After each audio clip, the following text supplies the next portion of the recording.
Snow gathers first along the upper edges of the wire, where the wind catches against the frozen metal and leaves behind pale ribbons that drift softly through the dark before dawn. The camp still sleeps beneath a low ceiling of cloud, though sleep here has long since become something thinner than rest. The barracks settle and creak in the cold. Frost pushes slowly across the inside of warped wooden walls. Somewhere beyond the watchtowers, a train moves through the distant countryside with a muted iron rhythm that rises briefly through the silence before disappearing again into the winter. Inside one of the barracks, a lantern burns low beside a narrow table assembled from salvaged boards and shipping crates. Its light barely reaches the corners of the room. Blankets hang from nails driven into the timber beams overhead. Damp cloth freezes stiff beside a bucket where water has already formed a thin layer of ice along the rim. The air smells faintly of coal smoke, old straw, sweat, and something sharper beneath it all. Infection has its own presence inside confined places. Not always strong at first. Sometimes only a trace carried through damp fabric and stagnant air. The medic sits alone for a moment before the others wake fully. His hands remain wrapped around a metal cup that no longer holds much warmth. Steam stopped rising from it several minutes ago, though he still watches the surface as if waiting for heat to return. The silence before morning has become one of the few recognizable intervals left in the camp. Before coughing begins again. Before boots scrape across the floorboards. Before fevered voices call softly through the dark asking for water or bandages or simply reassurance that the night has not taken someone beside them. You watch the lantern tremble slightly as wind presses against the outer wall. The flame bends. Straightens. Bends again. Outside, snow moves in narrow currents between the barracks while guards walk their measured routes beyond the wire. Their footsteps crunch slowly across frozen ground. Somewhere farther away, a dog barks once and then falls silent again. The camp has not fully awakened yet, but the routines already wait beneath the surface of the morning like machinery beneath thin ice. The medic reaches for a folded strip of cloth beside the lantern and begins tearing it carefully into narrower lengths. The movement is practiced now. Slow. Economical. He no longer wastes motion. The cloth itself was once part of a prisoner's undershirt. Before that, perhaps a bedsheet. Before that, something else entirely. Objects inside the camp rarely remain what they were made to be. Tin cans become surgical containers. Table legs become splints. String becomes suturing thread. A spoon handle becomes a medical instrument after enough filing against concrete. At first, months earlier, he had tried to preserve distinctions between proper treatment and improvisation. The habits of military medicine remained strong then. Sterilization. Order. Procedure. Measurements written carefully in fading notebooks. Schedules for dressing wounds. Attempts at isolation for the sick. But captivity alters systems slowly, the way winter alters rivers. Not through sudden collapse. Through pressure applied day after day until structure begins surrendering almost without sound. Now the infirmary occupies only one corner of the barracks. 3 tables. Several crates. A narrow shelf holding bottles that have long since emptied. The labels still remain in some cases, peeling softly at the edges beneath moisture and cold. Tincture of iodine. Sulfur powder. Morphine ampoules already used months ago. The containers survive longer than the medicines themselves. Sometimes prisoners still glance toward the shelf with brief unconscious hope before remembering there is nothing left inside. A man coughs somewhere behind the hanging blankets. Another answers with a weak groan that fades into silence again. The medic pauses while folding the strips of cloth into careful rows beside the lantern. He listens automatically now. Listening has become part of diagnosis. The depth of a cough. The dryness of breathing. The pause between movements.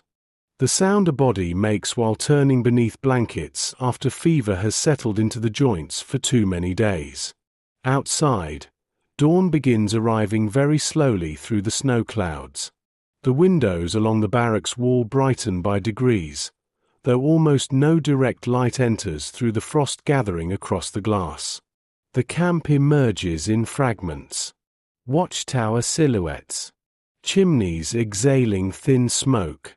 Dark rows of wire disappearing into white distance. The world beyond the fences feels impossibly far away at this hour. Not gone entirely. Only distant enough to seem uncertain. Somewhere beyond the forests and frozen rail lines, hospitals still exist where electricity burns through the night and metal instruments rest inside sterilized trays. Somewhere doctors still wash properly before surgery. Somewhere clean sheets are changed each morning. Somewhere pain can still be reduced instead of merely endured. But here, before sunrise fully reaches the camp, medicine survives mostly as memory held together by routine. And before the silence carries us deeper into these frozen barracks, take a moment to subscribe, but only if you feel drawn to these quiet histories where endurance survives long after certainty disappears. And let us know where you are listening from tonight, or which small moment inside the darkness stays with you the longest. The first footsteps begin before the light fully arrives. Slow movements across the floorboards.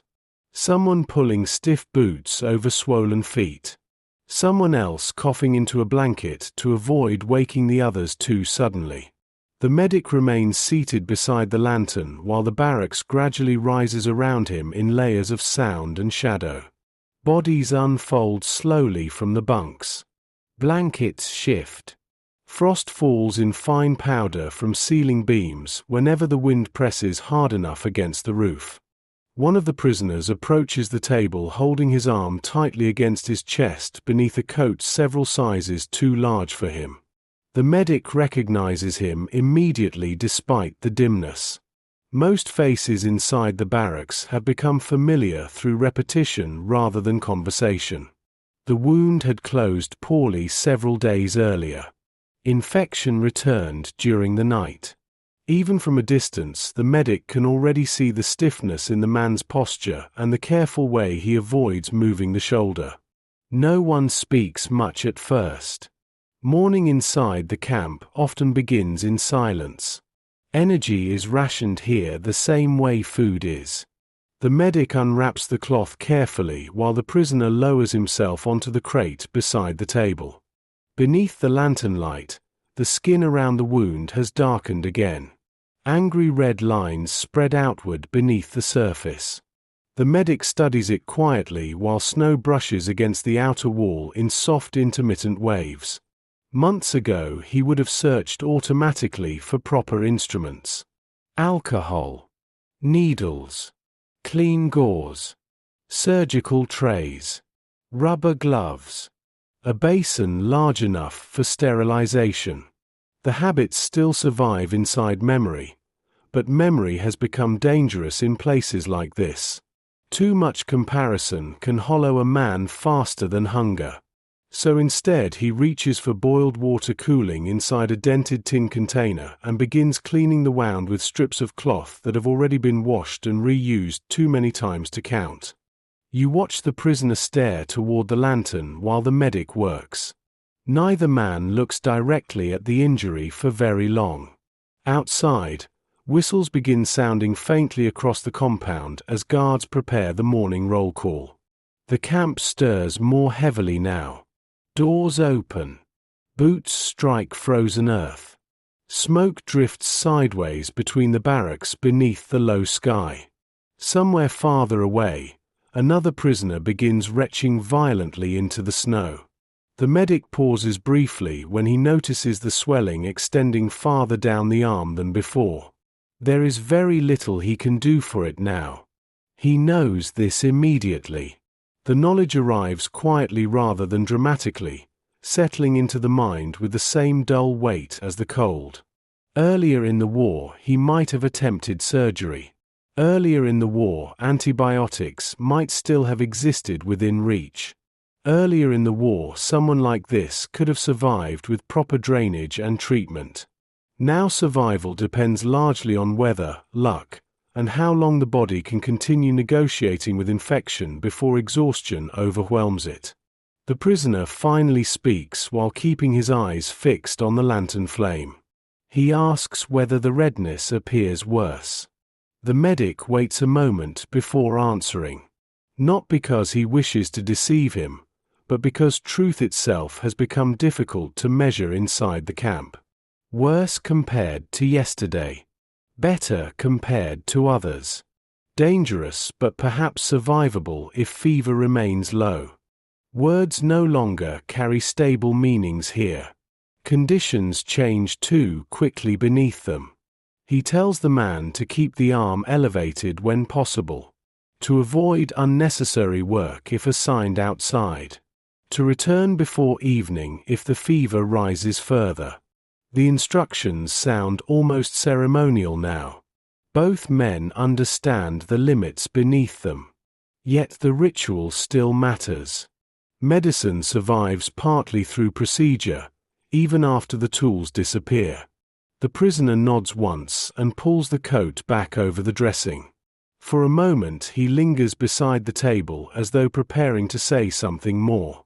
Instead he simply places a small object beside the lantern before walking back toward the bunks. Half a piece of bread wrapped in cloth.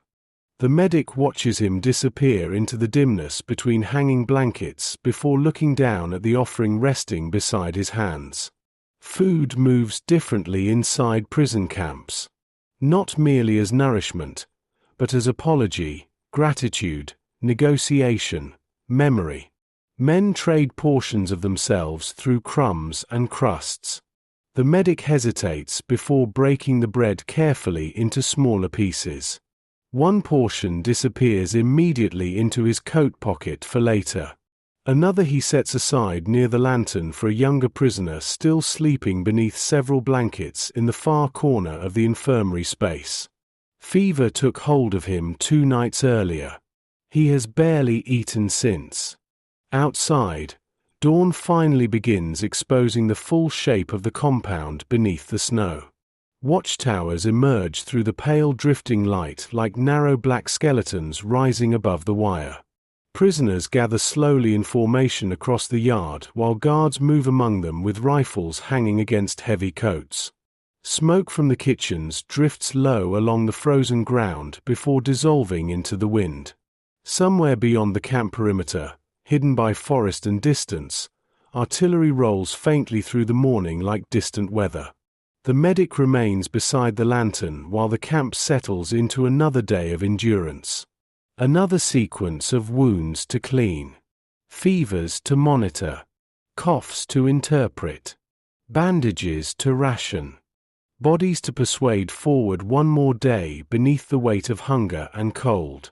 The routines repeat so often now that time itself has begun losing clear edges. Days no longer separate cleanly from one another. They accumulate instead. Layer upon layer. Like snow gathering quietly against the wire. The corner reserved for the sick. By mid-morning the snow has begun melting along the roofs, though the air remains sharp enough to sting the lungs with each breath. Water drips steadily from the eaves outside the barracks, striking frozen ground in slow, uneven rhythms that continue for hours without interruption. The sound reaches faintly through the timber walls while the camp settles into its daytime routines. Boots scrape across packed earth. Orders travel across the yard in short bursts. Somewhere beyond the wire, trucks grind heavily through slush along a distant road hidden behind the forest. Inside the barracks, the infirmary corner remains dim despite the growing light outside. Blankets suspended from ropes divide the space imperfectly from the sleeping bunks nearby, though illness ignores such boundaries easily. Coughing carries through fabric. Fever spreads through shared air. The medic moves slowly between the narrow beds assembled from crates, boards, and straw mattresses compressed almost flat beneath weeks of use. One man sleeps fitfully beneath two coats layered together for warmth. Another sits upright against the wall with a blanket wrapped around his shoulders while condensation drifts visibly from his breathing. The room has no true silence during daylight hours. Someone always coughs. Someone always shifts beneath blankets. Water drips steadily into a metal basin beside the door where snow from boots has begun melting into muddy pools across the floorboards. The medic pauses beside the youngest patient, the one who had not eaten properly for several days. Fever has hollowed the boy's face so quickly that his features seem unfinished now, as though illness has slowly erased the sharpness of youth from him. His hair clings damply against his forehead. Each breath arrives shallow and fast beneath the blanket. The medic kneels beside him with practiced care, placing the back of his hand gently against the boy's neck before checking the cloth folded beneath his head. Already damp again. He replaces it with another strip rinsed earlier in boiled water that has long since cooled toward room temperature. Proper treatment once depended on precision. Temperature readings. Measured dosage. Sterile conditions. Here, observation has become more instinctive than scientific. Heat beneath the skin. Dryness of lips. Color around the eyes. The body reveals its condition quietly if someone learns to listen long enough. You watch him glance briefly toward the shelf of empty bottles before returning his attention to the patient. The movement is unconscious now. Habit surviving after usefulness has ended. Many of the men still look toward the shelf the same way prisoners glance toward the gates whenever vehicles arrive outside the camp. Hope often continues performing its routines long after reason has withdrawn from them. Beyond the blankets, several prisoners have gathered near the stove where a pot of thin soup warms slowly over weak flames fed by damp wood scraps. The smell carries faintly through the infirmary corner. Mostly cabbage water. Perhaps traces of potato beneath it. One of the older prisoners tears stale bread carefully into smaller portions while speaking in a low voice to another man whose hands tremble visibly beneath fingerless gloves. Their conversation rises and falls without urgency. The camp preserves energy through quietness. Even speech moves more slowly here. The medic stands and crosses toward the stove, carrying a dented cup in one hand. Heat radiates only weakly from the iron surface, but after the frozen night even weak warmth draws bodies toward it instinctively. The older prisoner hands him a portion of soup without speaking. Steam rises briefly between them before disappearing into the cold air. Tiny fragments of cabbage drift across the surface of the liquid like pale leaves carried through dark water. He returns to the fevered patient and lifts the boy carefully by the shoulders. The effort wakes him only halfway. His eyes open briefly, unfocused at first beneath exhaustion. The medic presses the cup gently into his hands while supporting it from beneath to steady the shaking. Some of the soup spills immediately onto the blanket. Neither man reacts. Spillage no longer matters much in places where weakness governs every movement. Outside, a whistle cuts sharply through the compound, followed by the heavy clatter of boots reorganizing in the yard. Work details preparing to leave the camp. The sound passes through the walls as a dull vibration more than distinct noise. The fevered prisoner pauses while drinking, listening instinctively toward the yard beyond the windows. Even the sick continue measuring themselves against labor assignments here. Absence from work can preserve strength. It can also attract suspicion. The medic lowers the cup once the boy finishes several mouthfuls.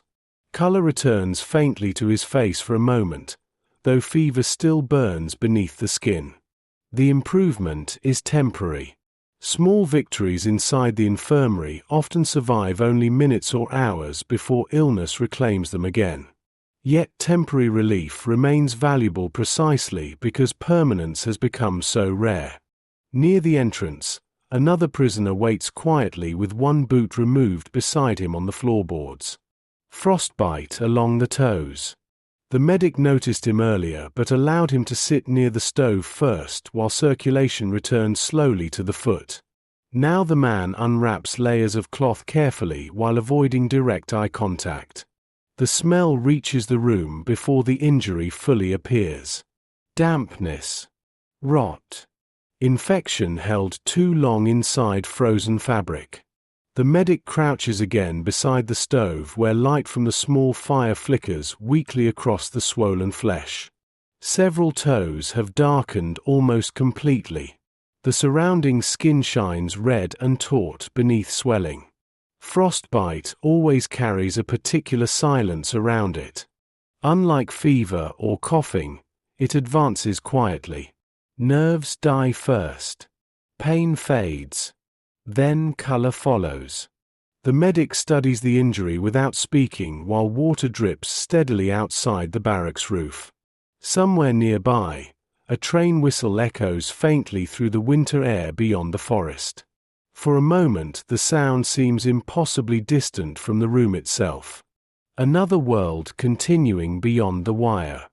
Another sequence of ordinary lives unfolding beyond the camp where stations still open each morning beneath electric lights and passengers stamp snow from their boots while carrying newspapers and briefcases through warm waiting halls.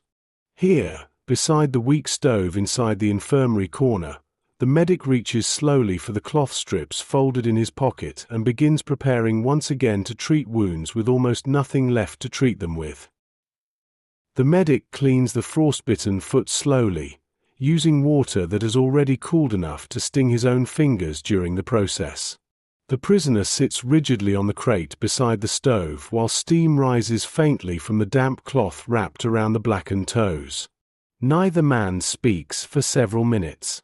Around them the barracks continues its subdued rhythm of coughing, low conversation, and shifting blankets. Someone near the entrance laughs briefly at a remark too quiet to hear clearly, though the sound fades almost immediately back into the heavier atmosphere of the room. Even laughter seems careful here, as though the camp itself might resent excessive energy. The medic presses gently against the swollen flesh near the edge of the frostbite while watching the prisoner's face rather than the injury itself. Pain still exists in some areas. That matters. Areas without pain concern him more now. He dries the foot with one of the remaining clean cloth strips and begins wrapping it loosely while the stove crackles softly beside them. Proper treatment would require rest, warmth, dry conditions, and food strong enough to support recovery. The camp offers none of these things consistently. Healing inside captivity depends less on medicine than on negotiation between the body and deprivation. The prisoner finally asks whether he will lose the toes. The question arrives without panic. Only exhaustion. The medic pauses while securing the final strip of cloth beneath the arch of the foot. Outside, another group of workers passes through the yard beyond the wall, their boots striking frozen mud with slow synchronized heaviness. For a moment the medic watches the shifting light beneath the barracks door before answering carefully that it is still too early to know. Both men understand the answer means almost nothing. You watch the prisoner pull the boot back on with visible effort once the bandaging is complete. The leather has stiffened from moisture and cold until it resembles hardened bark more than clothing. He winces briefly while forcing the swollen foot inside. Then he nods once toward the medic and returns to the sleeping area near the rear wall where several prisoners sit repairing torn gloves beneath weak daylight filtering through the frosted windows. The medic remains crouched beside the stove after the man leaves. Heat presses faintly against one side of his face while cold lingers along the other. The imbalance has become familiar. Inside, the camp warmth rarely surrounds the body completely anymore. One hand warms while the other freezes. One shoulder catches sunlight while the rest remains numb beneath wind. Comfort survives only in fragments now. He reaches toward the pot suspended above the stove and stirs the remaining soup slowly with a bent spoon. Thin broth swirls around pale scraps of cabbage while steam curls upward through the dim barracks light. The smell reminds him vaguely of hospital kitchens from years earlier. Not the food itself. Only the warmth of enclosed spaces where meals once arrived according to schedule and illness still existed inside systems built to resist it. Memory behaves strangely in captivity. Certain details disappear quickly. Dates, routes, the sequence of months, the names of distant towns. Other details remain painfully clear for no obvious reason at all. The shape of polished hospital floors after rainwater dried across them. The sound of glass medicine bottles touching inside storage cabinets. The smell of soap lingering on clean hands before surgery. Such memories return unexpectedly while standing beside freezing soup in overcrowded barracks thousands of miles from home. The medic pours another small portion into a cup and carries it toward the man sleeping nearest the wall. Older than most of the others. Formerly broad-shouldered before starvation narrowed him beneath his coat until the fabric hangs almost empty around his frame. Pneumonia settled into his lungs several weeks earlier and never fully released its hold. Some mornings he improves enough to sit upright for an hour. Other mornings breathing alone appears to exhaust him. Today the man remains awake, staring toward the ceiling beams while weak daylight shifts slowly across the rough timber above him. His breathing rattles softly beneath each inhale. The medic kneels beside the bed and helps him raise his head enough to drink. The man swallows only once before coughing interrupts him sharply. Soup spills across the blanket.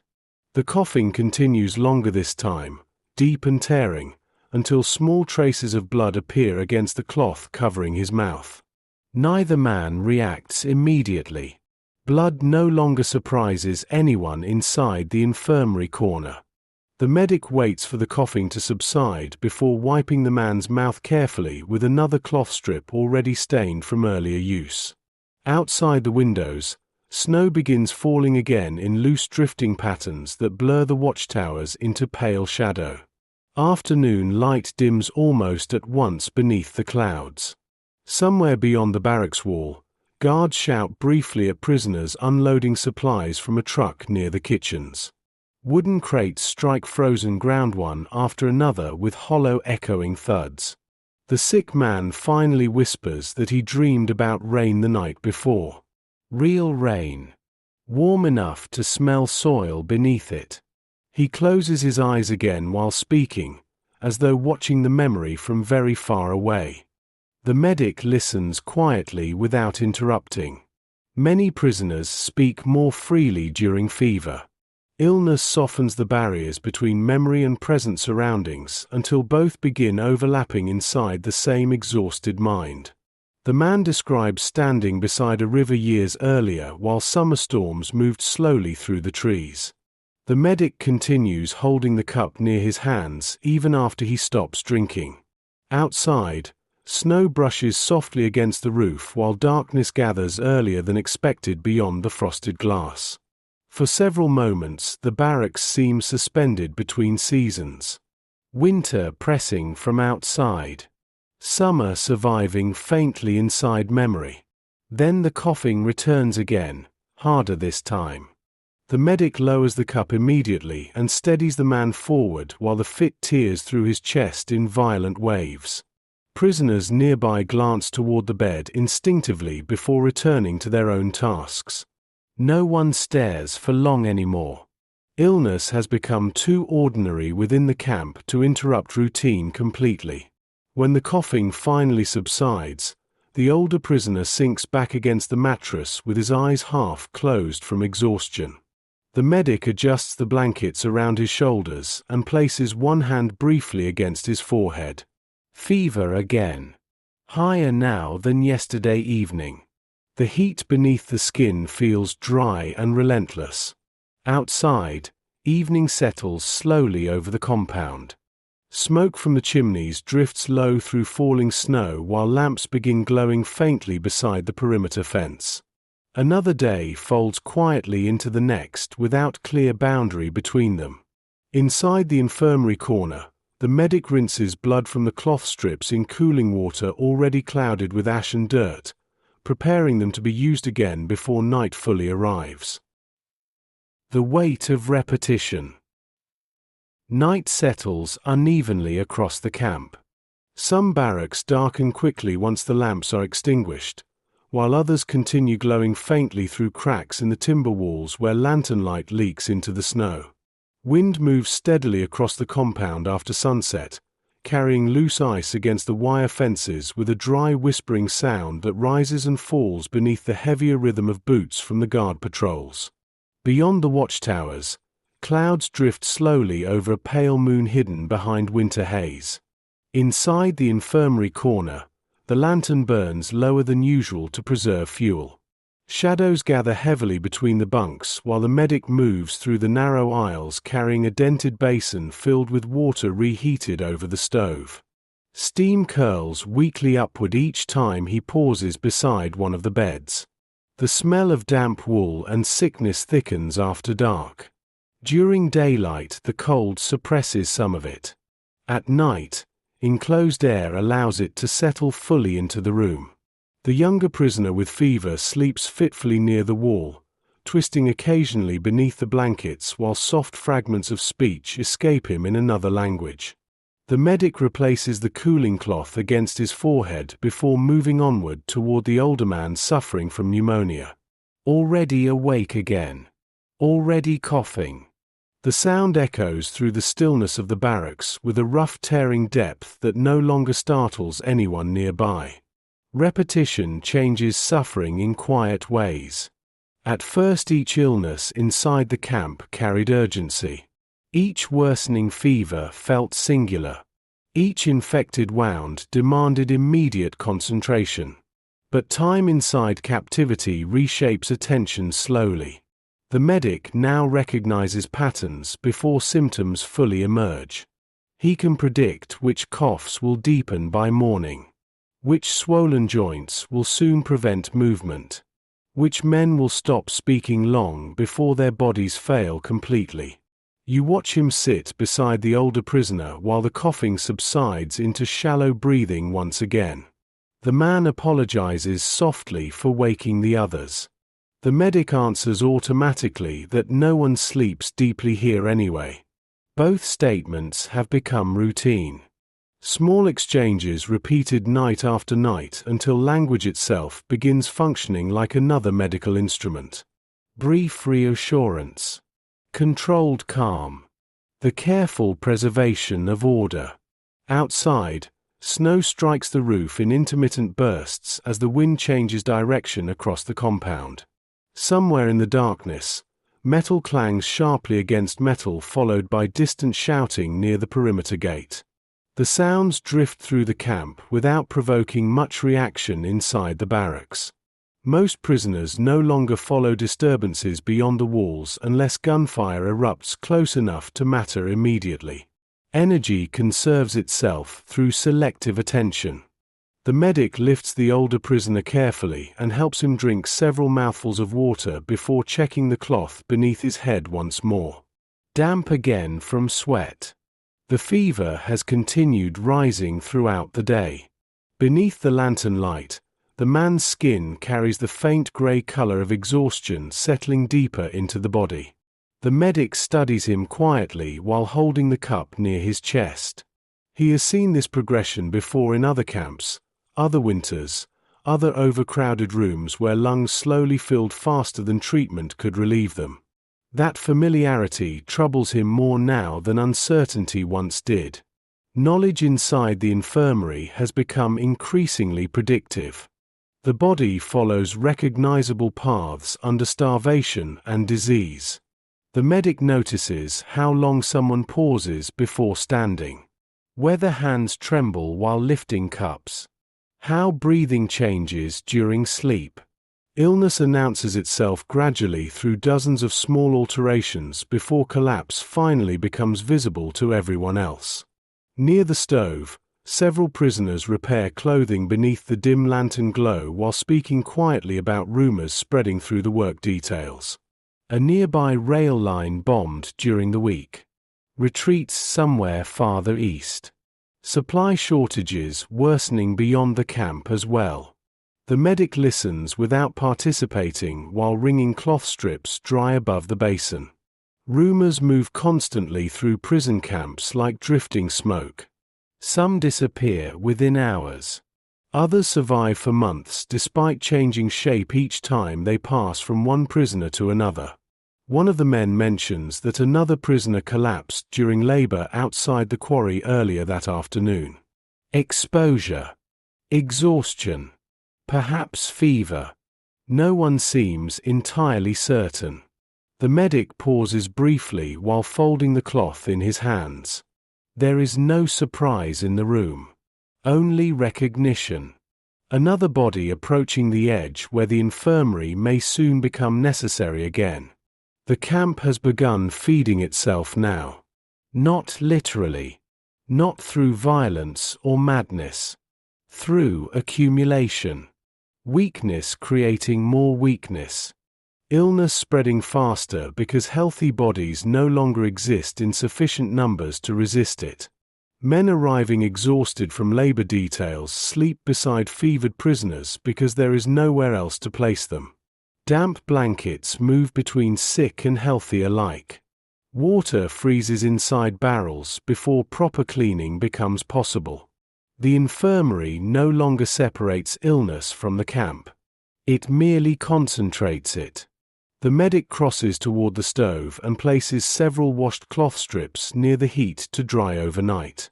The fabric has thinned from repeated boiling until light almost passes through it completely. Earlier in captivity, he tried organizing supplies carefully. Separate cloths for separate conditions. Clean storage. Measured use. Now everything circulates continuously between patients, water, steam, blood, and fever. Outside, the moon emerges briefly through the clouds and pale light spreads across the snow-covered yard beyond the windows. Watchtower shadows stretch long and thin between the fences. For a moment the compound appears strangely calm beneath the winter sky, almost abandoned from a distance.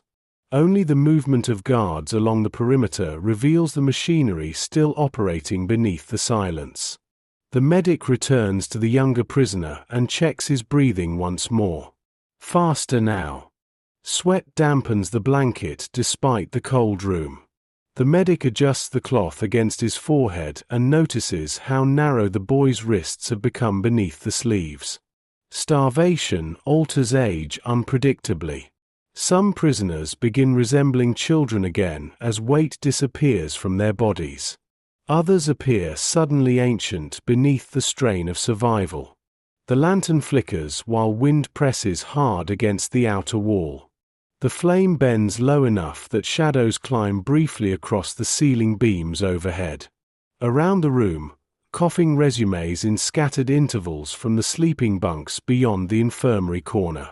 One cough answers another. Then another farther away. The sounds overlap through the darkness until individual voices become impossible to separate from one another. The medic remains seated beside the fevered prisoner, listening to the rhythm spread across the barracks.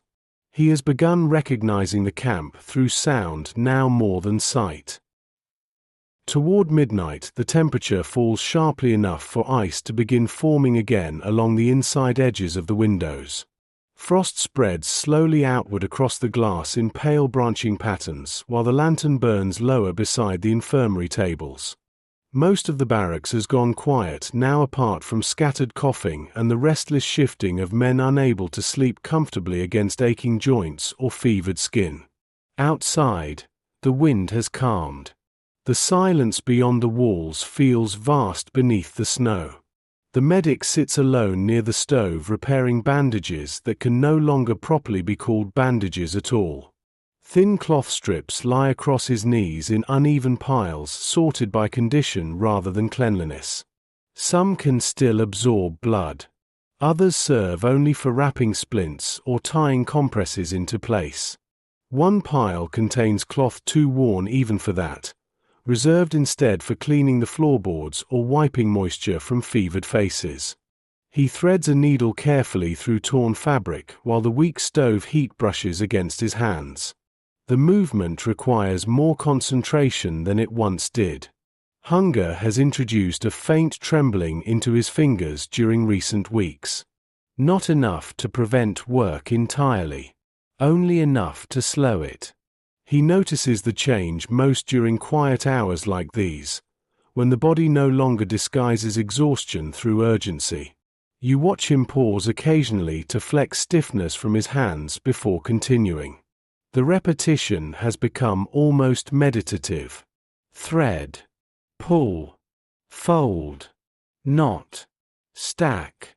In another life, the work might have belonged to laundry rooms or supply clerks far removed from surgery and disease. Here, every role compresses inward toward survival. Doctors mend cloth. Engineers carry soup. Teachers bury the dead. War strips occupations down until only necessity remains. Near the far wall, the older prisoner begins coughing again. The medic sets the cloth aside immediately and crosses through the dim aisles between bunks while lantern shadows shift across the floorboards. The coughing sounds wetter now. More fluid in the lungs. He kneels beside the bed and helps the man lean forward while the fit tears through his chest in long exhausting waves. Several prisoners nearby stir beneath blankets but do not wake fully. No one rises anymore unless movement becomes unavoidable. When the coughing finally eases, the older prisoner remains bent forward struggling for breath. The medic steadies him gently while waiting for his breathing to settle. The man whispers an apology again. The medic answers with the same quiet reassurance as before. Ritual repeated against helplessness. For a moment neither speaks further. Then the older prisoner asks how long the medic believes the war can continue. The question lingers between them in the dimness beside the lantern light. Questions about the future arrive more frequently during illness. Fever loosens the careful discipline many prisoners maintain during daylight hours. At night, thoughts drift more openly toward subjects impossible to control. Home. Time. Survival. The possibility of ending. The medic looks toward the frosted windows before answering. Snow reflects faint moonlight outside, turning the glass pale beneath spreading ice. He tells the man that wars often appear endless while people are trapped inside them. Fronts move slowly from the perspective of prison camps. Seasons feel larger than armies here.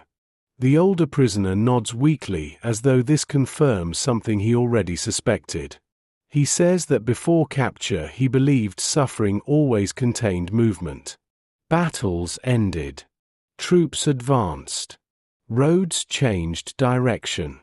Even retreat involved motion. But captivity feels different. Illness inside the camp repeats itself so consistently that time no longer behaves normally. Days circle instead of progressing. The medic listens quietly while adjusting the blanket around the man's shoulders. He understands the feeling well enough not to answer immediately. Repetition alters memory inside prison camps. Men stop measuring time through calendars because calendars no longer describe lived experience accurately. Instead, they remember winters by epidemics. Weeks by shortages. Months by the disappearance of familiar faces from neighboring bunks. A prisoner may struggle to recall what year it is while remembering perfectly the exact sound another man made during his final night of fever 3 barracks ago. Outside, Snow slides from one of the roofs with a sudden heavy collapse that echoes briefly through the compound. Several prisoners wake instinctively before realizing the sound came from weather rather than gunfire. Silence settles again almost immediately afterward. The medic helps the older prisoner lie back against the mattress once the coughing fully subsides. Breathing remains shallow and uneven beneath the blankets. The man closes his eyes but does not sleep. The medic can tell from the tension still visible along his jaw and throat. Many prisoners keep their eyes closed simply to conserve warmth and strength. He returns slowly toward the stove and resumes mending cloth beside the lantern. Beyond the hanging blankets, the younger fevered prisoner mutters softly in his sleep again. A name this time. Then fragments of a sentence lost beneath exhaustion. The medic glances toward him briefly before continuing his work. The camp has begun developing its own medical language now. Not official terminology. Something quieter. Prisoners no longer say someone is recovering. They say he is holding. They do not say a fever is worsening. They say it is climbing again. They rarely ask whether someone will survive. Instead they ask whether he made it through the night. Language narrows alongside expectation.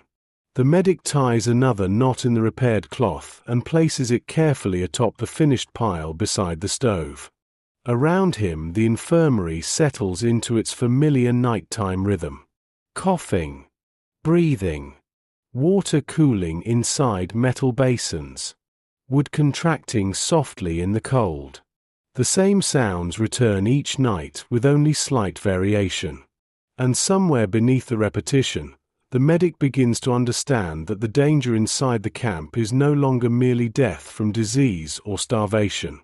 It is the gradual acceptance of suffering as ordinary weather.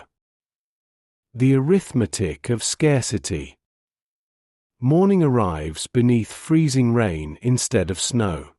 Water runs steadily through the camp before dawn, turning pathways between the barracks into long ribbons of mud mixed with ash and thawing ice. The roofs drip constantly. Guards walk with collars raised high against the wet wind while prisoners crossing the yard keep their heads lowered beneath blankets, sacks, or coats stiffened from old moisture.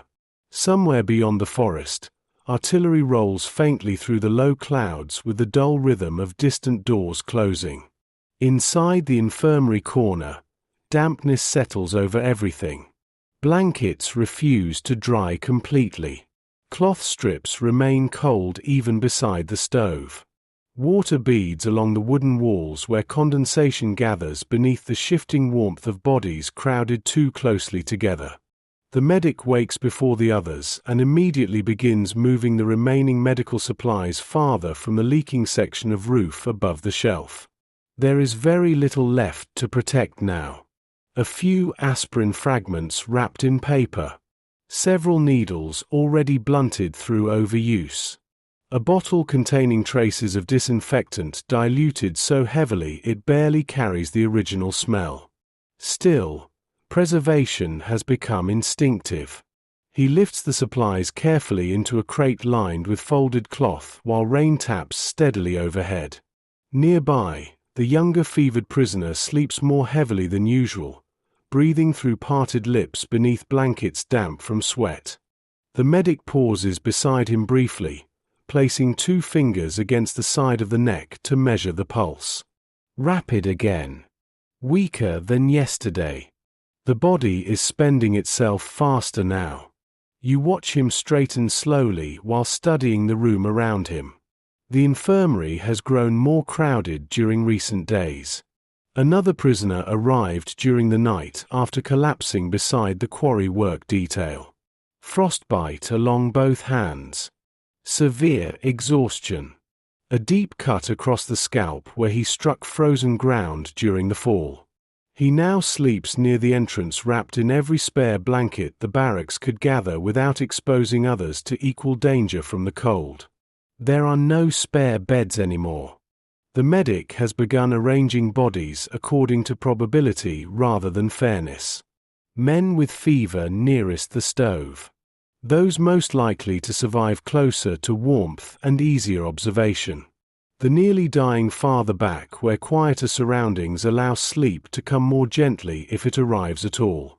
He dislikes the system immediately each time he thinks about it. Yet every morning he reconstructs it again without hesitation.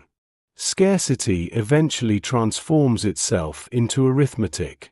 Near the stove, two prisoners argue softly over bread portions distributed after roll call. Not anger exactly. More exhaustion sharpened into brief tension.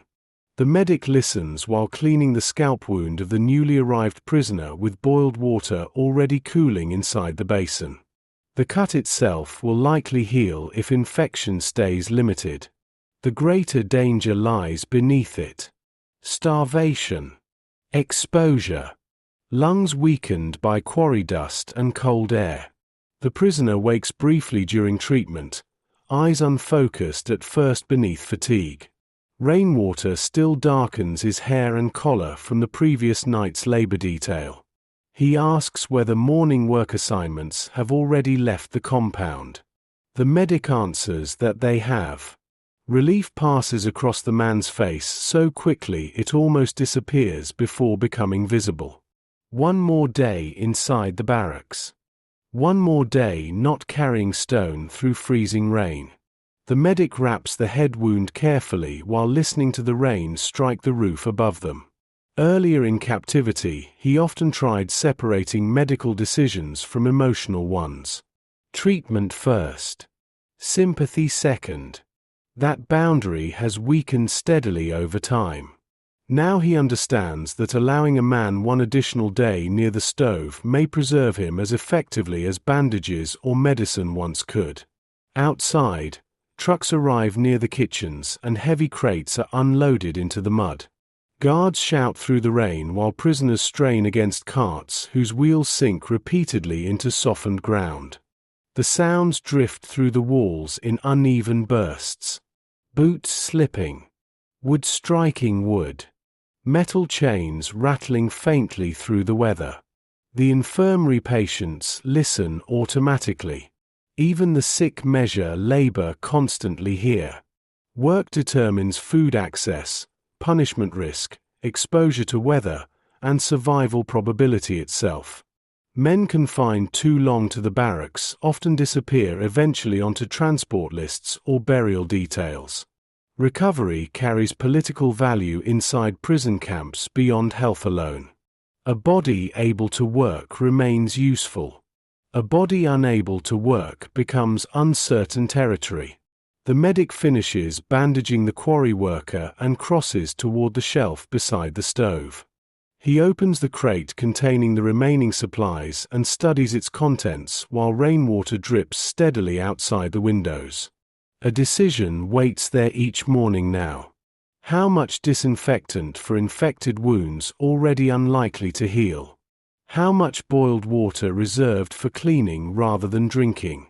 How many cloth strips remain worth sterilizing? Whether the aspirin fragments should be divided between several men or preserved for someone in greater agony later. The calculations never end because scarcity itself never ends. You watch him lift the small paper wrapping containing the aspirin fragments. Only enough remains for perhaps 3 proper doses if divided carefully. Yesterday he gave half a tablet to a prisoner whose fever had climbed high enough to produce hallucinations by evening. Another portion went to a man unable to sleep after frostbite pain returned during the thaw. What remains now sits in his palm like crumbs. Outside the rain intensifies, hammering briefly against the roof hard enough to drown out the distant artillery.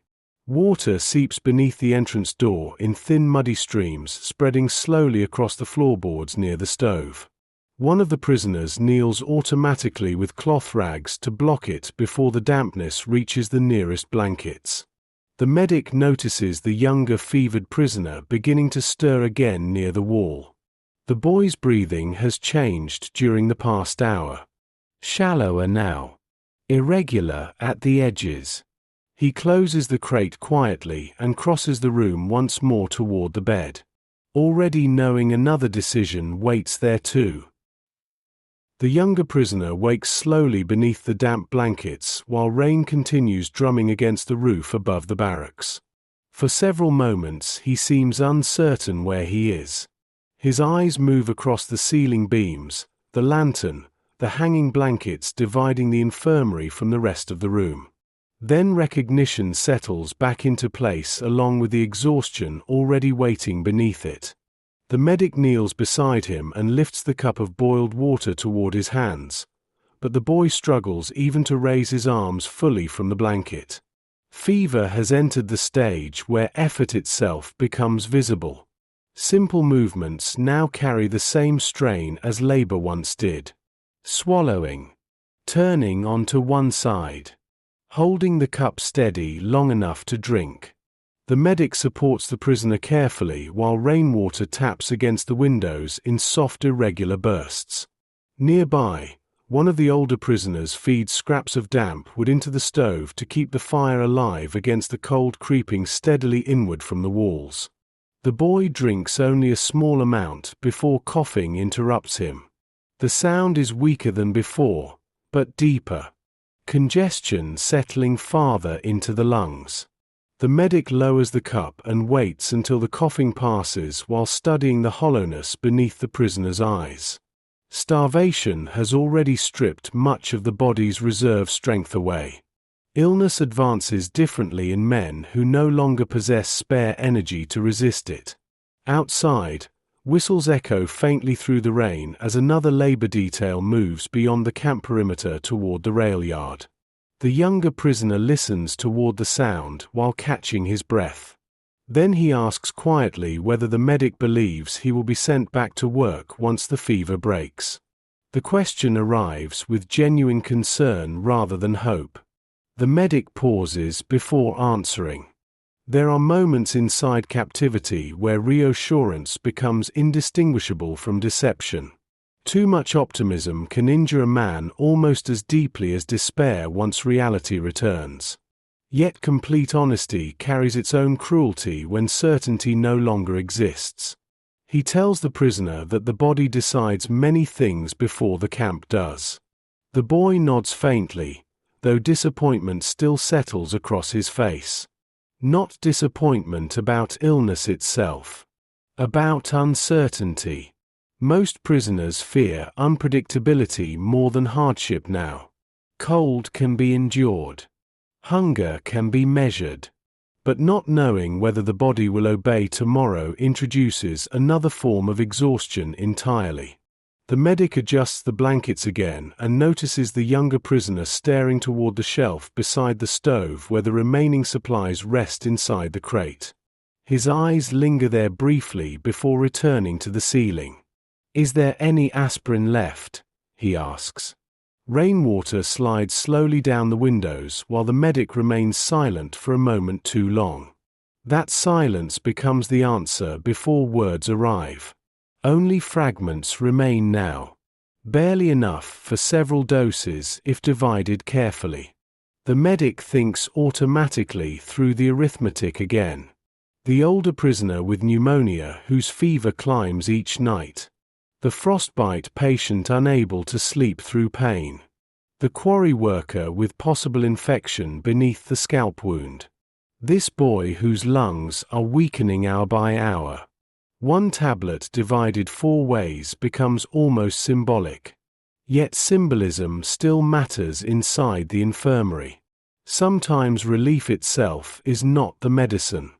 Hope of relief becomes enough to steady someone through another night. You watch the medic reach into his coat pocket and remove the folded paper containing the aspirin fragments. He studies it briefly beneath the lantern light before breaking off the smallest portion between his fingers. The powder crumbles unevenly onto the metal cup. Hardly enough to alter the fever meaningfully. Perhaps enough to ease the headache pressing behind the eyes for several hours. Perhaps enough simply to show that care still exists. The younger prisoner swallows the mixture slowly while rain continues falling across the compound outside. Guards pass the windows occasionally as blurred dark shapes moving through drifting mist and mud. The camp appears softer during rainstorms. Less rigid. Edges dissolve beneath water and fog until the wire itself seems to fade into the weather. But the softness is deceptive. Dampness often kills more efficiently than cold. The medic folds the remaining aspirin paper carefully and returns it to his pocket. Already the calculation begins again. How long before the next severe fever? How much pain deserves treatment? Which patient remains strongest? Which body may still recover if given slightly more support than the others? No medical training prepared him for this kind of thinking. Hospitals once operated through expansion. More supplies. More staff. More intervention. More possibility. The camp functions through subtraction. Less medicine. Less heat. Less food. Less time. The medic rises and crosses toward the older prisoner near the rear wall. Pneumonia has left him sleeping again beneath shallow, uneven breaths. The medic studies him quietly while wringing damp cloth strips above the basin. The older man's cheeks appear sharper than even several days earlier. Skin tightening against bone. The body consuming itself carefully to continue functioning another day.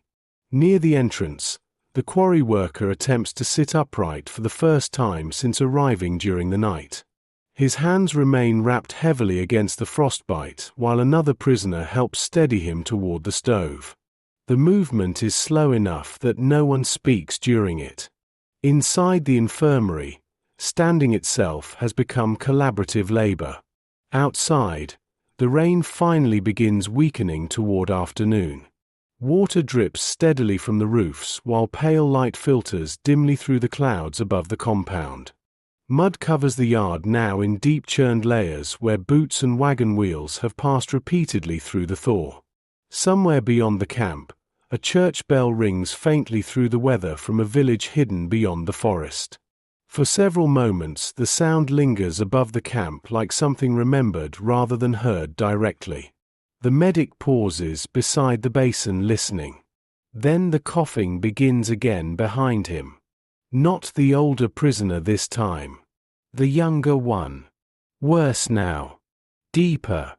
The medic closes his eyes briefly before turning back toward the bed, already feeling the next calculation forming in his mind before he reaches the blankets. The quiet shape of choice. The rain stops sometime before evening, leaving the camp wrapped in a damp grey stillness beneath low clouds drifting slowly across the sky.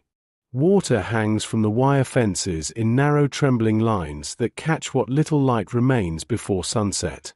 Mud hardens unevenly along the pathways between the barracks as colder air returns from the north.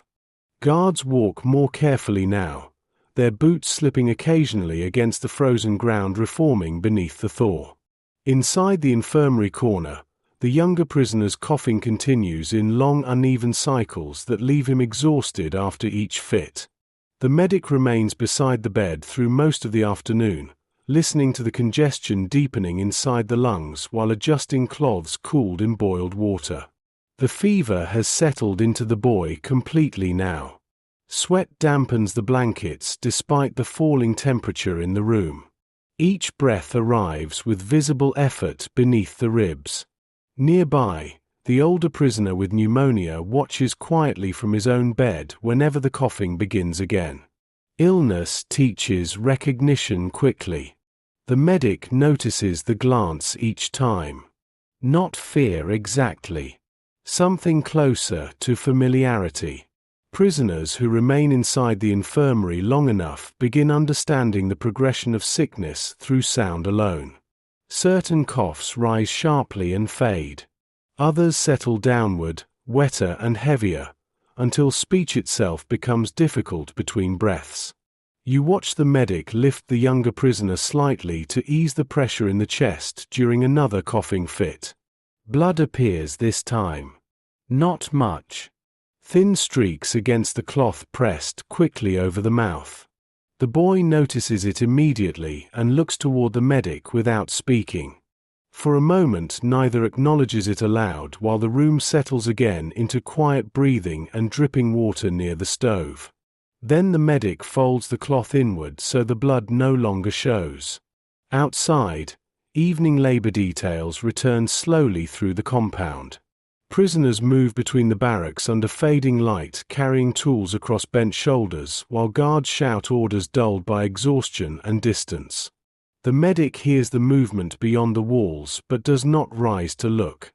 Once he would have checked instinctively for new injuries arriving from the quarry or rail yard. Now he waits. Those able to reach the infirmary usually arrive eventually on their own. The younger prisoner whispers after several minutes that he does not want to be moved outside if the fever worsens. The medic understands immediately what he means. Certain camps maintain separate barracks for the dying once illness progresses beyond recovery. Less treatment. Less heat. Fewer blankets wasted on bodies unlikely to survive. The camp protects labor capacity through separation. Functional prisoners preserved apart from disease. The boy has seen enough disappearances already to recognize the pattern. The medic answers quietly that no one is moving him tonight.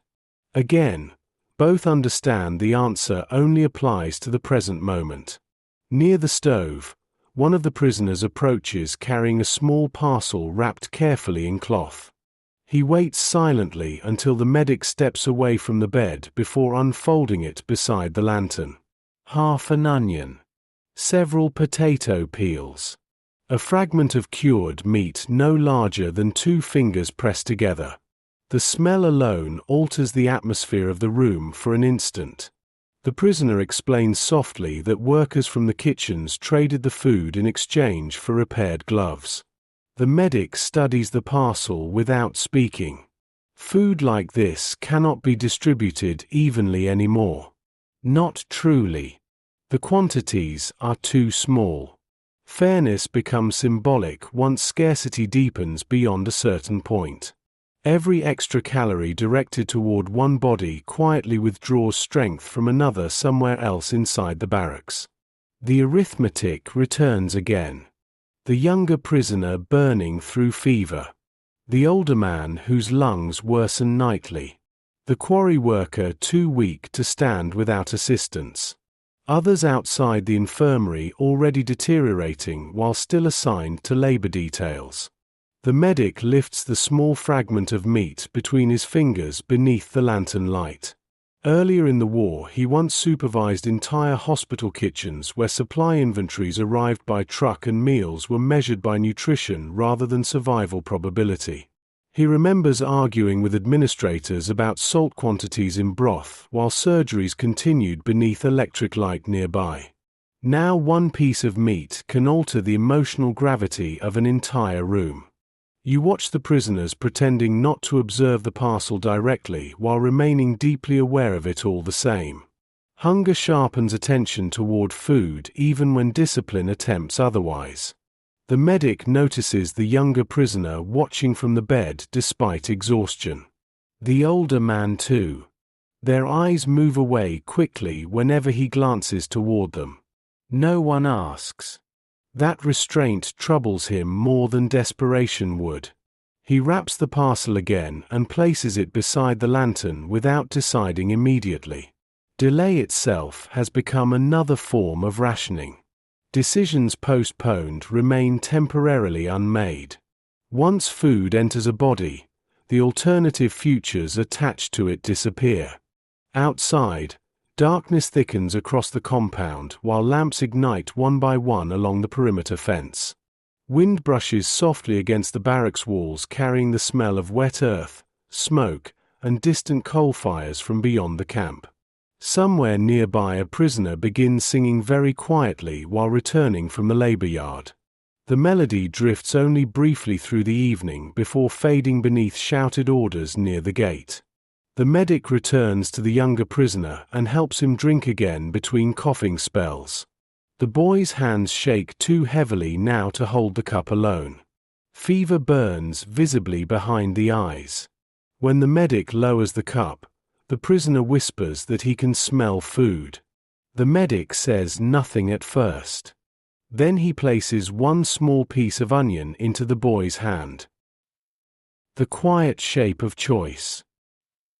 The younger prisoner holds the onion piece carefully between his fingers for several seconds before eating it. Not because the portion is large, but because flavor itself has become unfamiliar enough to deserve attention. He chews slowly while the medic steadies the cup near his chest.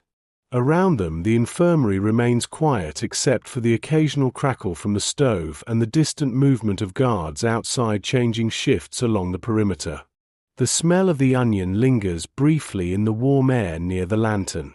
It reminds the medic unexpectedly of crowded kitchens from years earlier. Steam rising from large metal pots. Wet floors reflecting electric light. Voices moving calmly between beds where patients recovered beneath clean blankets. The memory arrives sharply enough that for an instant the infirmary around him seems almost temporary by comparison, as though the camp itself could dissolve if he looked away long enough. But then the younger prisoner begins coughing again and the barracks returns immediately. The medic supports him forward while the fit tears through the weakened lungs in uneven bursts. This time more blood stains the cloth pressed against the mouth. Still not enough to provoke alarm among the others nearby. Blood has become part of the atmosphere inside the infirmary now. Another recurring element like dampness or smoke. When the coughing finally subsides, the younger prisoner sinks back against the mattress exhausted from the effort alone. The medic adjusts the blankets higher around his shoulders before crossing slowly toward the older prisoner near the rear wall. The older man has been watching the room quietly throughout the evening, his face half hidden beneath dim lantern shadows and drifting stove smoke. "You should give him the meat," he says before the medic even reaches the bed. The statement carries no resentment, only observation. The medic kneels beside him and checks the breathing again. Worse than the previous night. Longer pauses between inhalations now.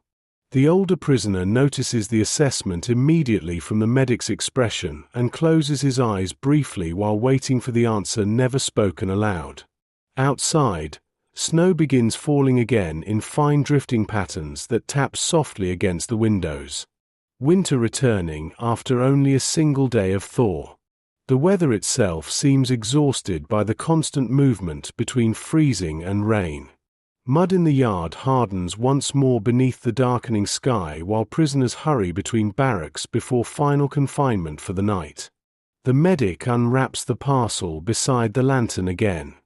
The fragment of cured meat rests in his palm no differently than before, yet the room around it has changed. Earlier, it represented possibility. Now it feels increasingly like judgment. The older prisoner notices his hesitation. "You already decided," he whispers after a moment. Perhaps he is right. Many choices inside the camp are made emotionally before logic arrives to justify them afterward.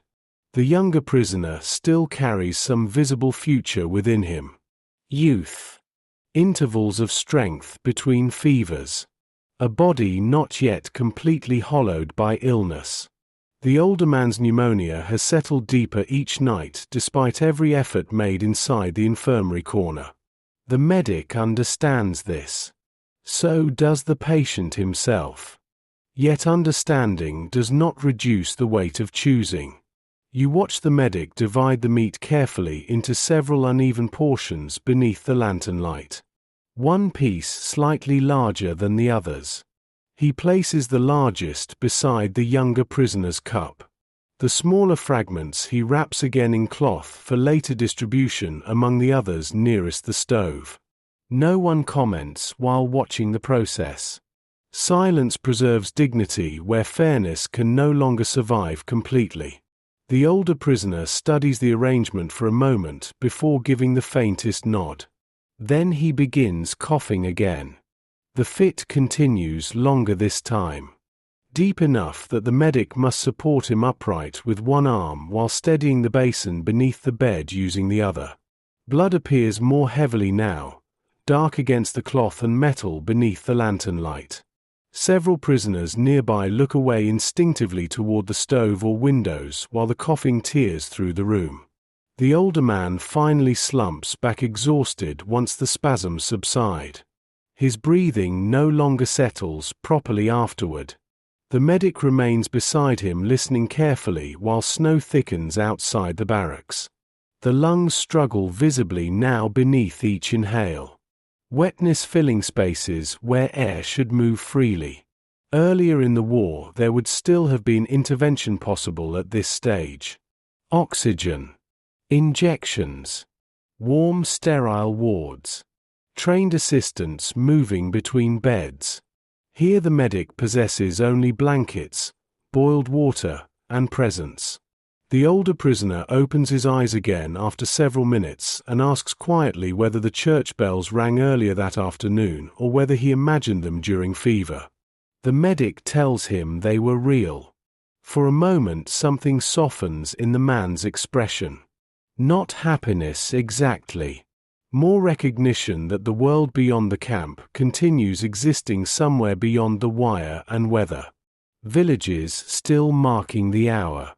Families gathering near evening fires. Bread cooling beside kitchen windows while snow settles across empty roads. The older prisoner whispers that he had forgotten bells still existed. Then he drifts gradually towards sleep while the medic continues listening to the fragile, uneven rhythm inside the chest. Near the stove, the younger prisoner finishes the small piece of meat in careful bites while staring into the lantern flame. His fever remains high, but color has returned faintly to the face after eating. Temporary. The medic knows this already. Yet temporary improvements have become emotionally dangerous precisely because they resemble hope closely enough to awaken it again. Outside, the snowfall deepens until even the watchtowers begin fading behind moving white darkness. Guards become silhouettes crossing slowly between lamps along the perimeter. The entire camp seems to withdraw inward beneath the storm. Inside the infirmary corner, the medic rinses blood from the cloths once more while the water in the basin gradually darkens beneath his hands. And while working, he begins understanding that scarcity inside the camp no longer merely determines treatment. It determines which futures are permitted to continue a little longer than others. The slow rearrangement of mercy. Snow continues through the night and into the following morning, burying the pathways between the barracks beneath uneven drifts that soften the outlines of the camp. Wire fences sag beneath accumulated ice. Guard towers emerge only partially through the weather, their upper platforms fading in and out behind curtains of white moving steadily across the compound. Sound travels differently during heavy snowfall. Boots arrive muted. Orders dissolve quickly into the wind. Even coughing inside the barracks seems absorbed more deeply into blankets and timber walls. The medic wakes after only brief intervals of sleep beside the stove where he remained seated through much of the night. The older prisoner with pneumonia still breathes, though barely. Each inhale now arrives after visible hesitation, as though the body must persuade itself repeatedly to continue. The medic checks him first before tending to the others. Habit again. Not because intervention remains possible, but because witnessing itself has become a responsibility. The younger prisoner sleeps more quietly this morning after the food and aspirin fragment from the previous evening. Fever still burns beneath the skin, but the coughing has weakened slightly during the night. Improvement remains uncertain. Inside the camp, bodies often seem to recover briefly before collapsing again without warning. Still, The medic notices the difference immediately while replacing the damp cloth beneath the boy's head. You watch pale daylight gather slowly through the frosted windows while prisoners near the entrance prepare for roll call. Their movements appear slower than usual beneath the cold. Men wrap strips of blanket around their boots for insulation before stepping outside into the snow. Others tighten belts several notches farther than before around coats hanging loosely from starvation-thinned bodies. The barracks smells of wet wool, smoke, and the faint metallic scent of blood lingering beneath repeated cleaning. Near the stove, the quarry worker struggles again to stand upright without assistance. Frostbite has stiffened both hands badly enough that another prisoner must help secure the buttons along his coat before morning formation. The medic notices the effort while washing cloth strips in reheated water beside the basin. Several weeks earlier, he might have ordered the man kept inside the infirmary another day. Now he understands such decisions rarely belong fully to him anymore. Too many bodies. Too little space. Too few blankets. Too much illness already concentrated within the room. Mercy inside the camp has begun rearranging itself according to practicality. The medic crosses toward the quarry worker before the labor detail departs and checks the bandages once more beneath weak lantern light. The fingers remain swollen, dark along the edges, but movement still exists. That alone may preserve them. He tells the man to keep flexing the hands whenever possible despite the pain. The prisoner nods while avoiding direct eye contact. Men leaving the infirmary often behave this way now.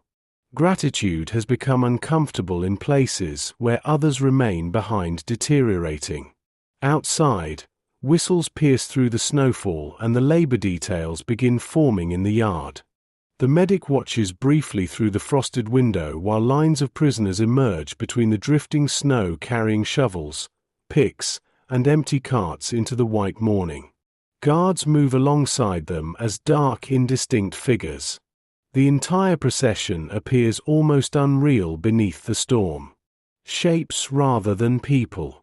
Behind him, the older prisoner begins struggling for breath again. The medic turns immediately and kneels beside the bed while the man's chest rises in shallow, uneven motions beneath the blankets. Consciousness drifts in and out now between intervals of exhaustion. The eyes open only partially before closing again. Lips cracked from fever move as though attempting speech that never fully forms. The younger prisoner watches silently from across the infirmary. Everyone in the room understands what is happening. No one says it aloud. The medic moistens another cloth and presses it gently against the older man's forehead while snow brushes steadily against the windows. The breathing slows further. Longer pauses now between each inhale. Around the room, the remaining prisoners lower their voices instinctively though no request has been made. Even the stove seems quieter beneath the weight of waiting settling gradually across the infirmary corner. Outside, the labor columns disappear into the storm beyond the perimeter gate. Inside, time narrows entirely toward the space between one breath and the next. The medic remains seated beside the bed for nearly an hour while daylight brightens slowly through the snow clouds. During that time he performs almost no actual treatment. Adjusting blankets. Wetting the cloth again. Supporting the older man slightly whenever coughing threatens to return. The work has become almost ceremonial now. Yet ceremony matters deeply in environments where control has vanished. To care for someone even after recovery becomes impossible is still a form of resistance against the camp itself. You watch the older prisoner finally open his eyes more clearly for the first time since dawn. For several moments he studies the ceiling beams above him while breathing carefully through the pain settled deep inside the lungs. Then he asks in a faint whisper whether the snow outside appears heavy enough to cover the rail tracks beyond the forest. The medic answers that it probably does. A small smile touches the man's face at this. Perhaps because snow delays trains. Perhaps because somewhere beyond the camp, the world itself has been interrupted too. The medic does not ask. The older prisoner closes his eyes again while the storm continues gathering beyond the walls. After several moments, he whispers one final request: that the younger fevered prisoner receive the remaining blanket folded beneath the bed once evening comes. The medic looks toward the blanket automatically. Thick compared to the others. Still holding more warmth than most. Another calculation waiting quietly inside the room. But this time the answer arrives immediately. He nods once. And the older prisoner finally allows himself to rest again beneath the falling snow. By afternoon the storm has deepened enough that the outer fences disappear almost completely beyond the windows. Snow moves continuously through the air in long white currents that erase distance across the compound. The watchtowers emerge only briefly whenever the wind shifts. Then vanish again. Inside the barracks the dimness settles early, forcing the lanterns to be lit long before evening. The older prisoner dies shortly after midday. Quietly. No final struggle. No dramatic movement. Only a gradual thinning of breath until the pauses between inhalations finally extend beyond return. The medic remains seated beside the bed throughout it, one hand resting lightly against the blanket near the man's shoulder while snow brushes softly against the roof overhead. For several moments after the breathing stops entirely, the medic continues listening automatically as though the body might still reconsider. But the silence remains. Around the infirmary corner, no one speaks at first. Death inside the camp rarely arrives as interruption anymore. More often it enters quietly between routines already in progress. One prisoner continues mending gloves near the stove. Another adjusts wet socks closer to the heat. The younger fevered prisoner watches from beneath his blankets with tired hollow eyes. The room absorbs the death the same way it absorbs weather.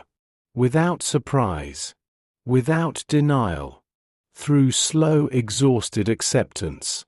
The medic closes the older prisoner's eyes gently before pulling the blanket higher across the chest. The body beneath it already appears strangely lighter, as though the final breath removed not only life but physical weight itself. He remains beside the bed several minutes longer while the lantern flame trembles softly in the draft moving through the barracks. You watch him eventually rise and cross toward the stove without looking back immediately. The room around him has not changed outwardly. The same damp floorboards. The same coughing from the rear bunks. The same weak soup warming above the fire. Yet death rearranges atmosphere in confined spaces. Air itself seems heavier for a while afterward.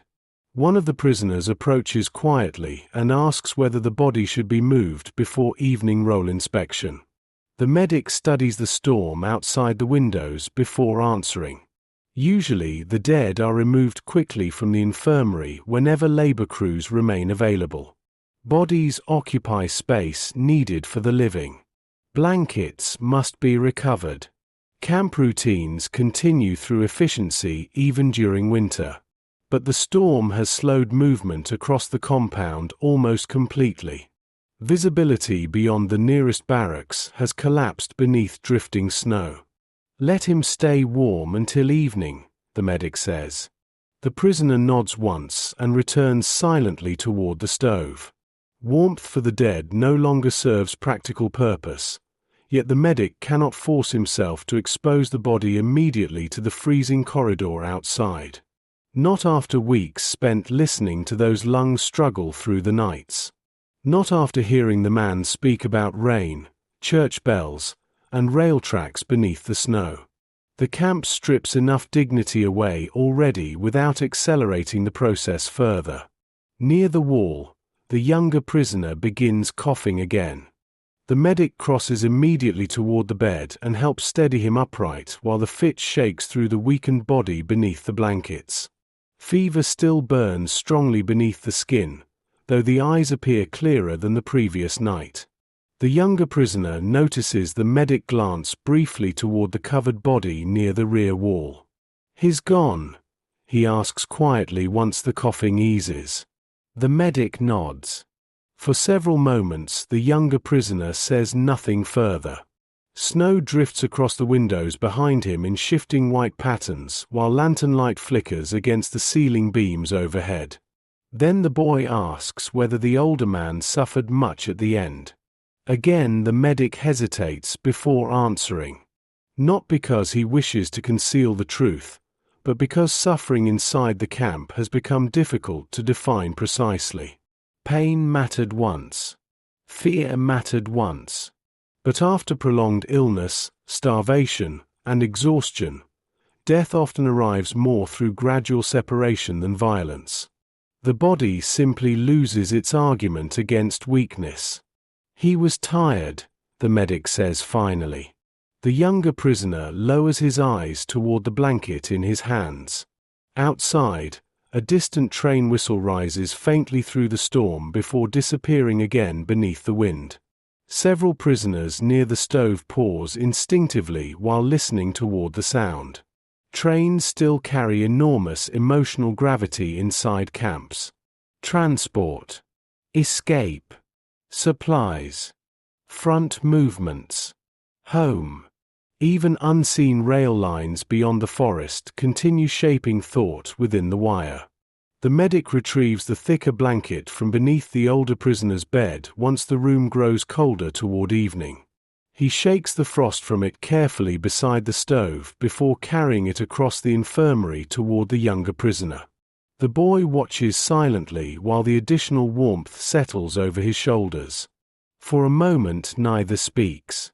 Then the younger prisoner whispers that the older man once repaired watches before the war. Small mechanical watches brought by railway workers from nearby villages. He says the man could identify different trains at night simply by listening to the rhythm of the wheels crossing tracks. The medic did not know this. Inside the camp, fragments of former lives often emerge only after death has already arrived. A profession. A daughter's name. The memory of a garden. Tiny details surviving beneath months of illness and hunger before surfacing unexpectedly at the end. The younger prisoner closes his eyes again beneath the blanket while snow thickens against the windows. "He said the freight trains sounded lonely," he murmurs faintly. The medic remains beside the bed several moments longer listening to the storm move across the compound outside. Somewhere beyond the barracks, guards struggle through deepening drifts while evening roll calls continue beneath lantern light and blowing snow. The machinery of the camp persists unchanged. Yet inside the infirmary corner something subtle has shifted again. Not merely the loss of one prisoner. The redistribution of warmth. The transfer of blankets. The quiet continuation of care from one dying body into another struggling one. Mercy itself has begun moving through the barracks like inheritance. The bodies that could still work. The storm finally weakens during the night, leaving the camp buried beneath uneven fields of snow hardened by wind and freezing rain. Morning light arrives pale and colorless across the compound. Smoke rises vertically from the chimneys for the first time in days, trapped beneath cold still air that holds every sound close to the ground. Boots crunch sharply now along frozen pathways where mud disappeared beneath ice overnight. Somewhere beyond the forest, artillery continues faintly beneath the morning silence like distant doors opening and closing far underground. Inside the barracks the cold has sharpened again. Breath hangs visibly above every bunk. Water inside several basins froze solid during the night despite the stove remaining lit until dawn. The medic wakes stiff from sleeping upright against the wall beside the infirmary tables. His joints ache more persistently now during cold mornings. Not injury. Hunger and exhaustion settling deeper into the body. The older prisoner's body still lies beneath the blanket near the rear wall waiting for removal. The camp burial crew could not cross the compound safely during the storm. Today they will come. The medic avoids looking directly toward the bed at first while reheating water over the stove. Death alters space even after the body falls silent. The room unconsciously reorganizes itself around absence. Nearby prisoners speak more quietly near that section of the infirmary. No one sits beside the bed.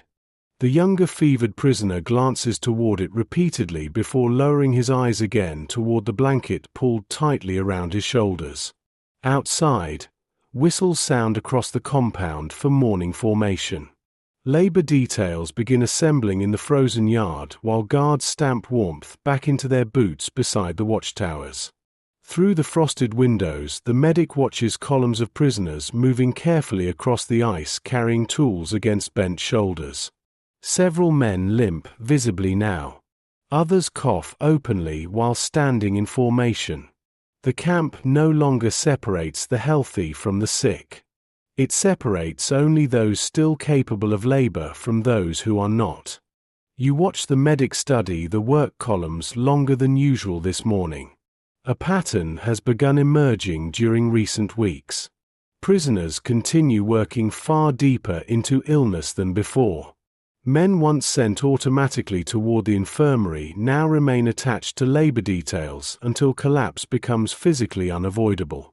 The camp's calculations are changing as shortages deepen. Every functioning body holds value.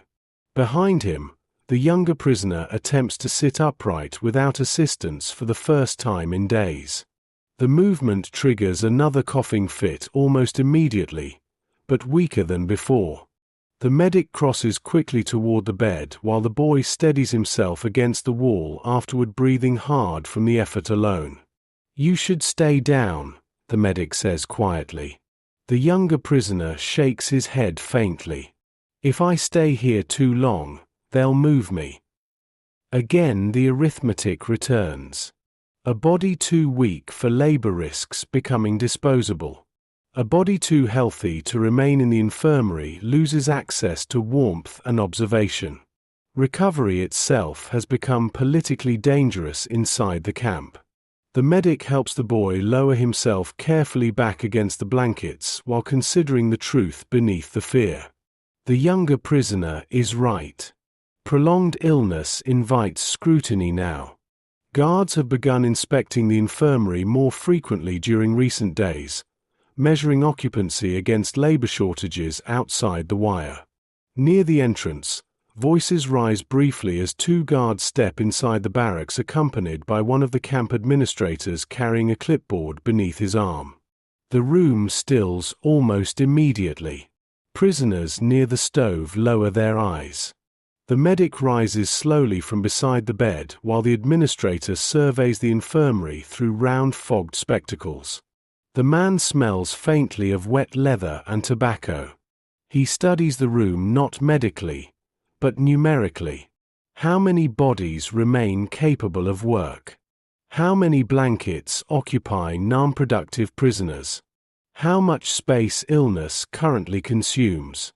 His gaze settles briefly on the covered body near the rear wall before shifting toward the younger prisoner sitting partially upright beneath the thicker blanket. "How long has he been here?" the administrator asks. The medic answers carefully that the fever worsened only recently. Not a lie exactly. Merely incomplete. The administrator steps closer toward the bed while snowlight reflects dimly through the windows behind him. The younger prisoner keeps his breathing controlled despite visible weakness. The medic notices the effort immediately. Prisoners learn quickly during inspections. Too healthy invites labor. Too sick invites removal. The administrator studies the boy for several moments before making a note on the clipboard. "Tomorrow," he says finally. "If the fever breaks." Then he turns toward the entrance again. The guards follow without another word. Cold air enters briefly as the door opens before sealing the barracks back into silence once more. The younger prisoner lowers his eyes toward the blanket after they leave. The medic remains standing motionless near the bed. Outside, the labor columns begin moving through the gate toward the quarry and rail yard beneath the pale winter morning. Snow crunches steadily beneath hundreds of boots while smoke drifts upward from the chimneys into the frozen air. Inside the infirmary corner, the meaning of recovery has just changed again. The burial crew arrives shortly before midday. 3 prisoners wrapped heavily against the cold enter the barracks carrying a narrow wooden stretcher assembled from salvaged boards and wire. Snow clings thickly to their boots and trouser cuffs. One of the men removes his cap briefly upon approaching the rear bed where the older prisoner still lies beneath the blanket, though no formal acknowledgement passes between them.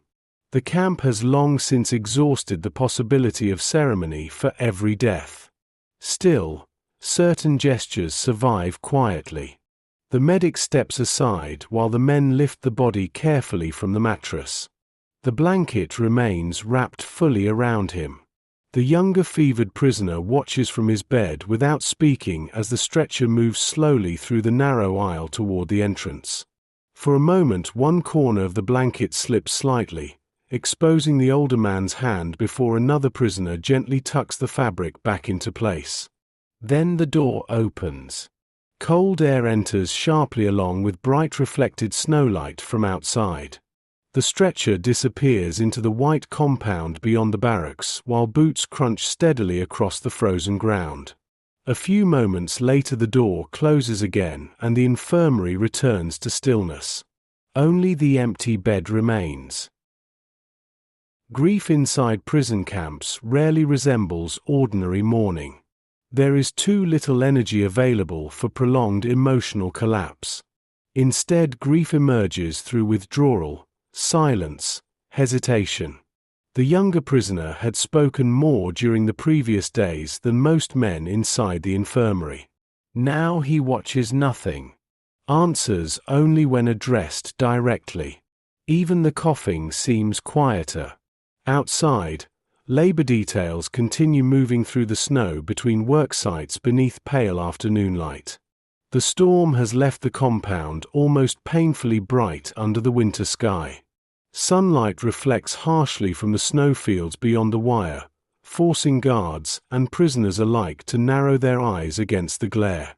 Smoke drifts low from the kitchens, carrying the smell of boiled cabbage faintly across the camp. The medic approaches the younger prisoner again, carrying a cup of soup prepared from the midday ration. Thinner than usual. Mostly hot water colored faintly by cabbage leaves and grease. The younger prisoner accepts it without appetite, drinking slowly while staring toward the empty bed across the infirmary. He used to count train wheels, he says suddenly. The medic pauses.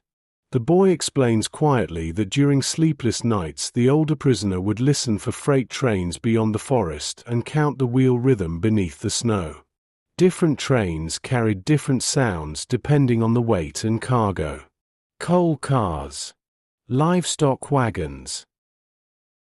Fever still burns beneath the skin, but the lungs sound slightly clearer now between the deeper congested areas. Improvement. Real this time perhaps. Or the illusion of it. Inside the camp, those distinctions often blur until too late. Near the entrance, one of the prisoners repairing gloves beside the stove asks quietly whether the younger man will return to labor tomorrow if the administrator's order remains unchanged. The question carries no cruelty, only practical concern. Every body sent back outside alters the distribution of food, space, blankets, and risk within the barracks. The medic does not answer immediately. He crosses toward the shelf beside the stove and opens the supply crate once more. Very little remains now beyond cloth strips, diluted disinfectant, and a few carefully preserved needles wrapped in paper. Yet his attention settles on something else entirely. The infirmary occupancy itself. One empty bed now exists. One blanket redistributed. One fewer body requiring care. The camp's logic presses constantly inward toward efficiency. You watch the medic close the crate slowly while understanding another dangerous truth beginning to emerge beneath the routines of treatment and survival. Sometimes illness preserves a man more safely than recovery does. Outside, daylight begins fading early across the snow-covered compound. Guards light perimeter lamps one by one while prisoners return gradually from labor details through the frozen yard carrying tools across exhausted shoulders. Several men limp visibly through the gate. One coughs so violently near the kitchens that he must stop walking entirely before continuing again. The infirmary will receive more bodies soon. It always does. The medic returns toward the younger prisoner and adjusts the thicker blanket more securely around his shoulders while evening cold gathers once again inside the barracks. The younger man looks up briefly before asking the question both already understand. If the fever drops by morning, will you tell them? The lantern flickers softly beside the stove. Snowlight fades slowly beyond the windows. And for the first time since arriving in the camp, the medic realizes that preserving life may soon require lying against medicine itself. The necessary fossard. During the night, the temperature falls lower than at any point since the beginning of winter. Ice forms thickly along the interior walls of the barracks where dampness from breathing and boiling water has frozen into pale layered crusts across the timber. The stove burns continuously, yet its warmth reaches only a narrow circle near the infirmary tables before dissolving into the larger cold filling the room. Most prisoners sleep curled tightly beneath blankets with knees drawn upward toward the chest to preserve heat. The medic does not sleep much at all. He remains seated beside the younger prisoner through long intervals of darkness, listening to the breathing gradually steady beneath the blankets. The fever has eased slightly during the night. Not disappeared, but weakened enough that sweat no longer dampens the cloth beneath the neck every hour. The cough remains, deep though less violent than before. Improvement continues slowly, cautiously, almost reluctantly. The medic notices every change immediately, and with each improvement the problem sharpens. Outside, the camp lies nearly silent beneath frozen moonlight. Snow no longer falls. Wind no longer moves through the wire. Only occasional footsteps from the guard patrols break the stillness beyond the walls. Somewhere far away beyond the forest, artillery flashes briefly against the horizon without sound reaching the camp until many seconds later. Distant war continuing at the edge of visibility. Inside the infirmary corner, the younger prisoner wakes shortly before dawn and studies the medic quietly through the dim lantern light. "You should sleep," he whispers. The medic almost laughs at the suggestion, though exhaustion has dulled humor into something softer now. He adjusts the blanket instead while checking the boy's pulse once more beneath thin wrists warmed slightly by returning circulation. The pulse feels stronger today. Too strong perhaps. You watch the medic lower the prisoner's hand carefully back beneath the blankets while dawn begins gathering faintly beyond the frosted windows. Medical instinct still functions automatically inside him despite everything captivity has altered. Improvement should bring relief. Recovery should signify success. Yet the camp has rearranged meaning so completely that healing now carries danger attached to it. The younger prisoner notices the hesitation immediately. "Is it bad?" he asks quietly. Again the medic delays before answering. Not because the truth is complicated, but because it has become morally unstable. In hospitals, truth once supported treatment. Here truth often delivers bodies back toward labor details before strength fully returns. "The fever is lower," he says finally. The younger prisoner closes his eyes briefly after hearing this. No visible relief follows.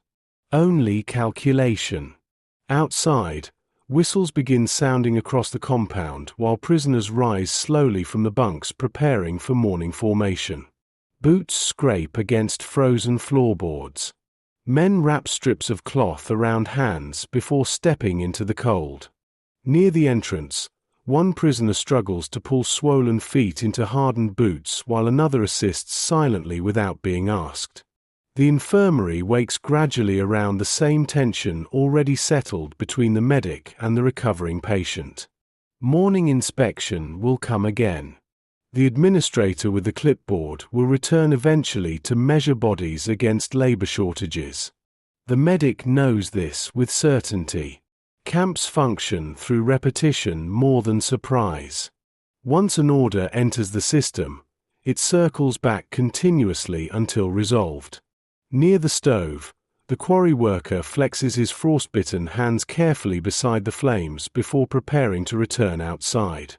The skin along 2 fingers has darkened further overnight. Infection may already be entering beneath the tissue. Yet he says nothing about pain while securing his coat. Men hide weakness more aggressively now. The medic understands why. Outside labor means exhaustion and exposure.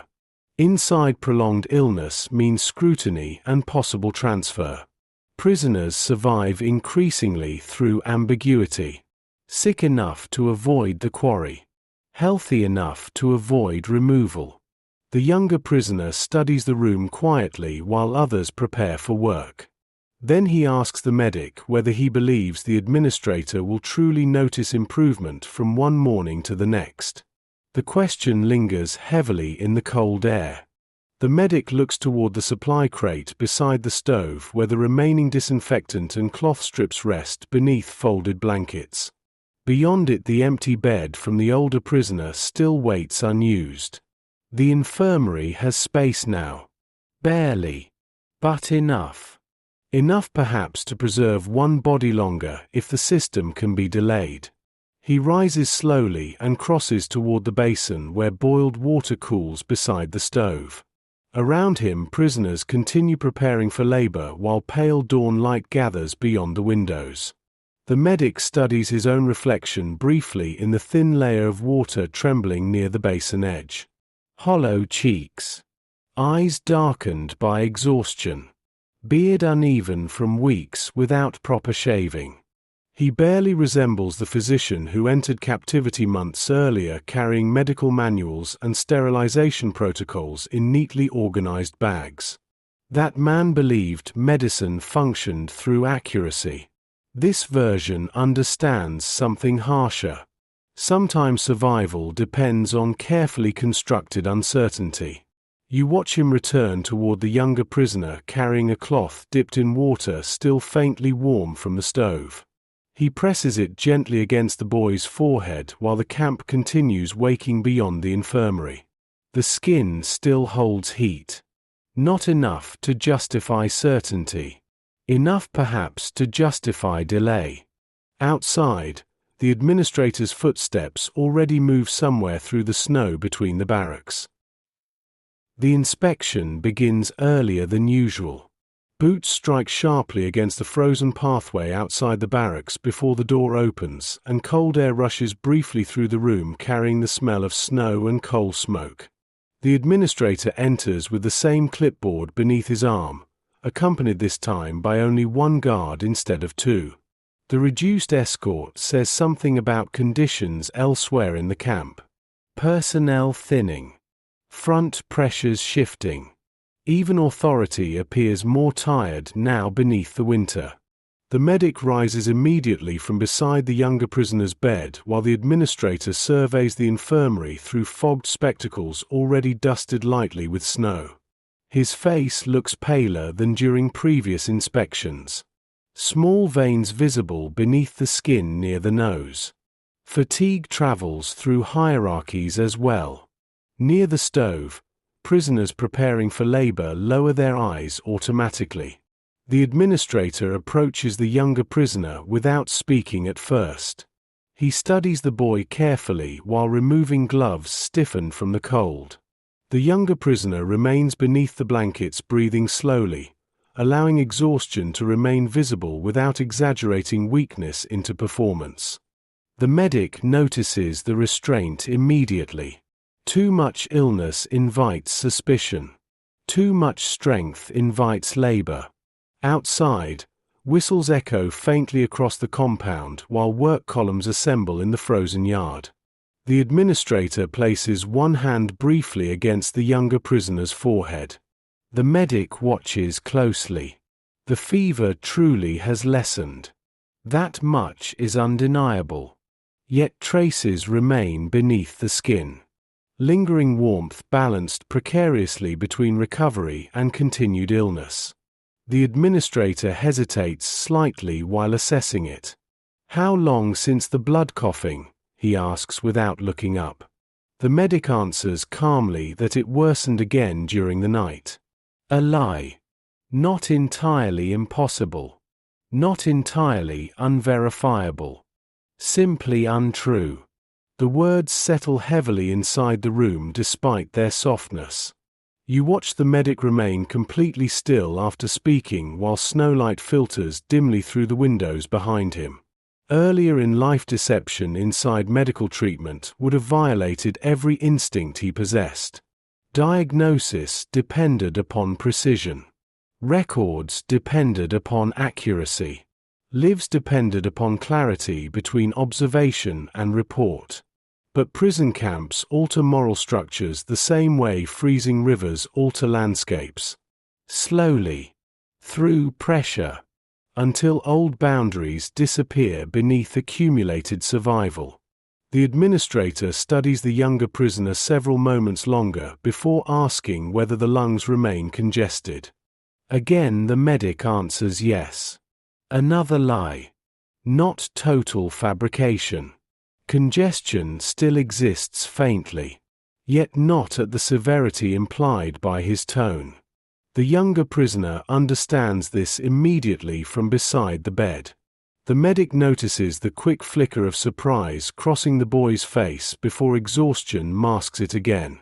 Outside, labor details begin moving through the gates toward the quarry.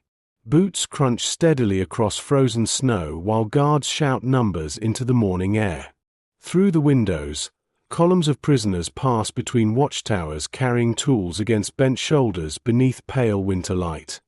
The administrator finally straightens and writes several notes on the clipboard. 2 more days, he says. Then reassessment. Relief passes silently through the infirmary. Not visible relief. No one changes expression openly. But the room itself loosens slightly after the words settle into place. Another temporary reprieve secured against the machinery outside. The administrator replaces his gloves and turns toward the entrance again. Before leaving, however, his gaze drifts briefly toward the medic. "You understand," he says quietly, "that we cannot maintain invalids indefinitely." The medic nods once. The administrator studies him another moment as though searching for something behind the response. Then he leaves without further comment. Cold air enters briefly again before the barracks door closes and the inspection footsteps fade across the snow outside. Silence lingers afterward. The younger prisoner stares toward the ceiling for several moments before finally speaking. "You lied." The medic begins reheating water beside the stove before answering. "Yes." The younger prisoner watches him quietly from beneath the blankets while steam rises faintly from the basin. Around them, the barracks empties gradually as labor details finish departing into the frozen morning. Only the sick and weakened remain now near the stove and infirmary beds. The younger prisoner asks whether the administrator believed him. The medic pauses while adjusting the fire beneath the pot. "That no longer matters entirely," he says. And this too is true. Inside the camp, certainty has weakened everywhere. Supplies disappear. Reports contradict one another. Front lines shift. Officers vanish between transfers. Rumors outrun communication. The system still functions, but imperfectly now. Ambiguity creates small spaces where survival sometimes hides. Near the entrance, the quarry worker flexes his damaged hands before preparing reluctantly for another day outside. One finger has darkened almost black along the tip.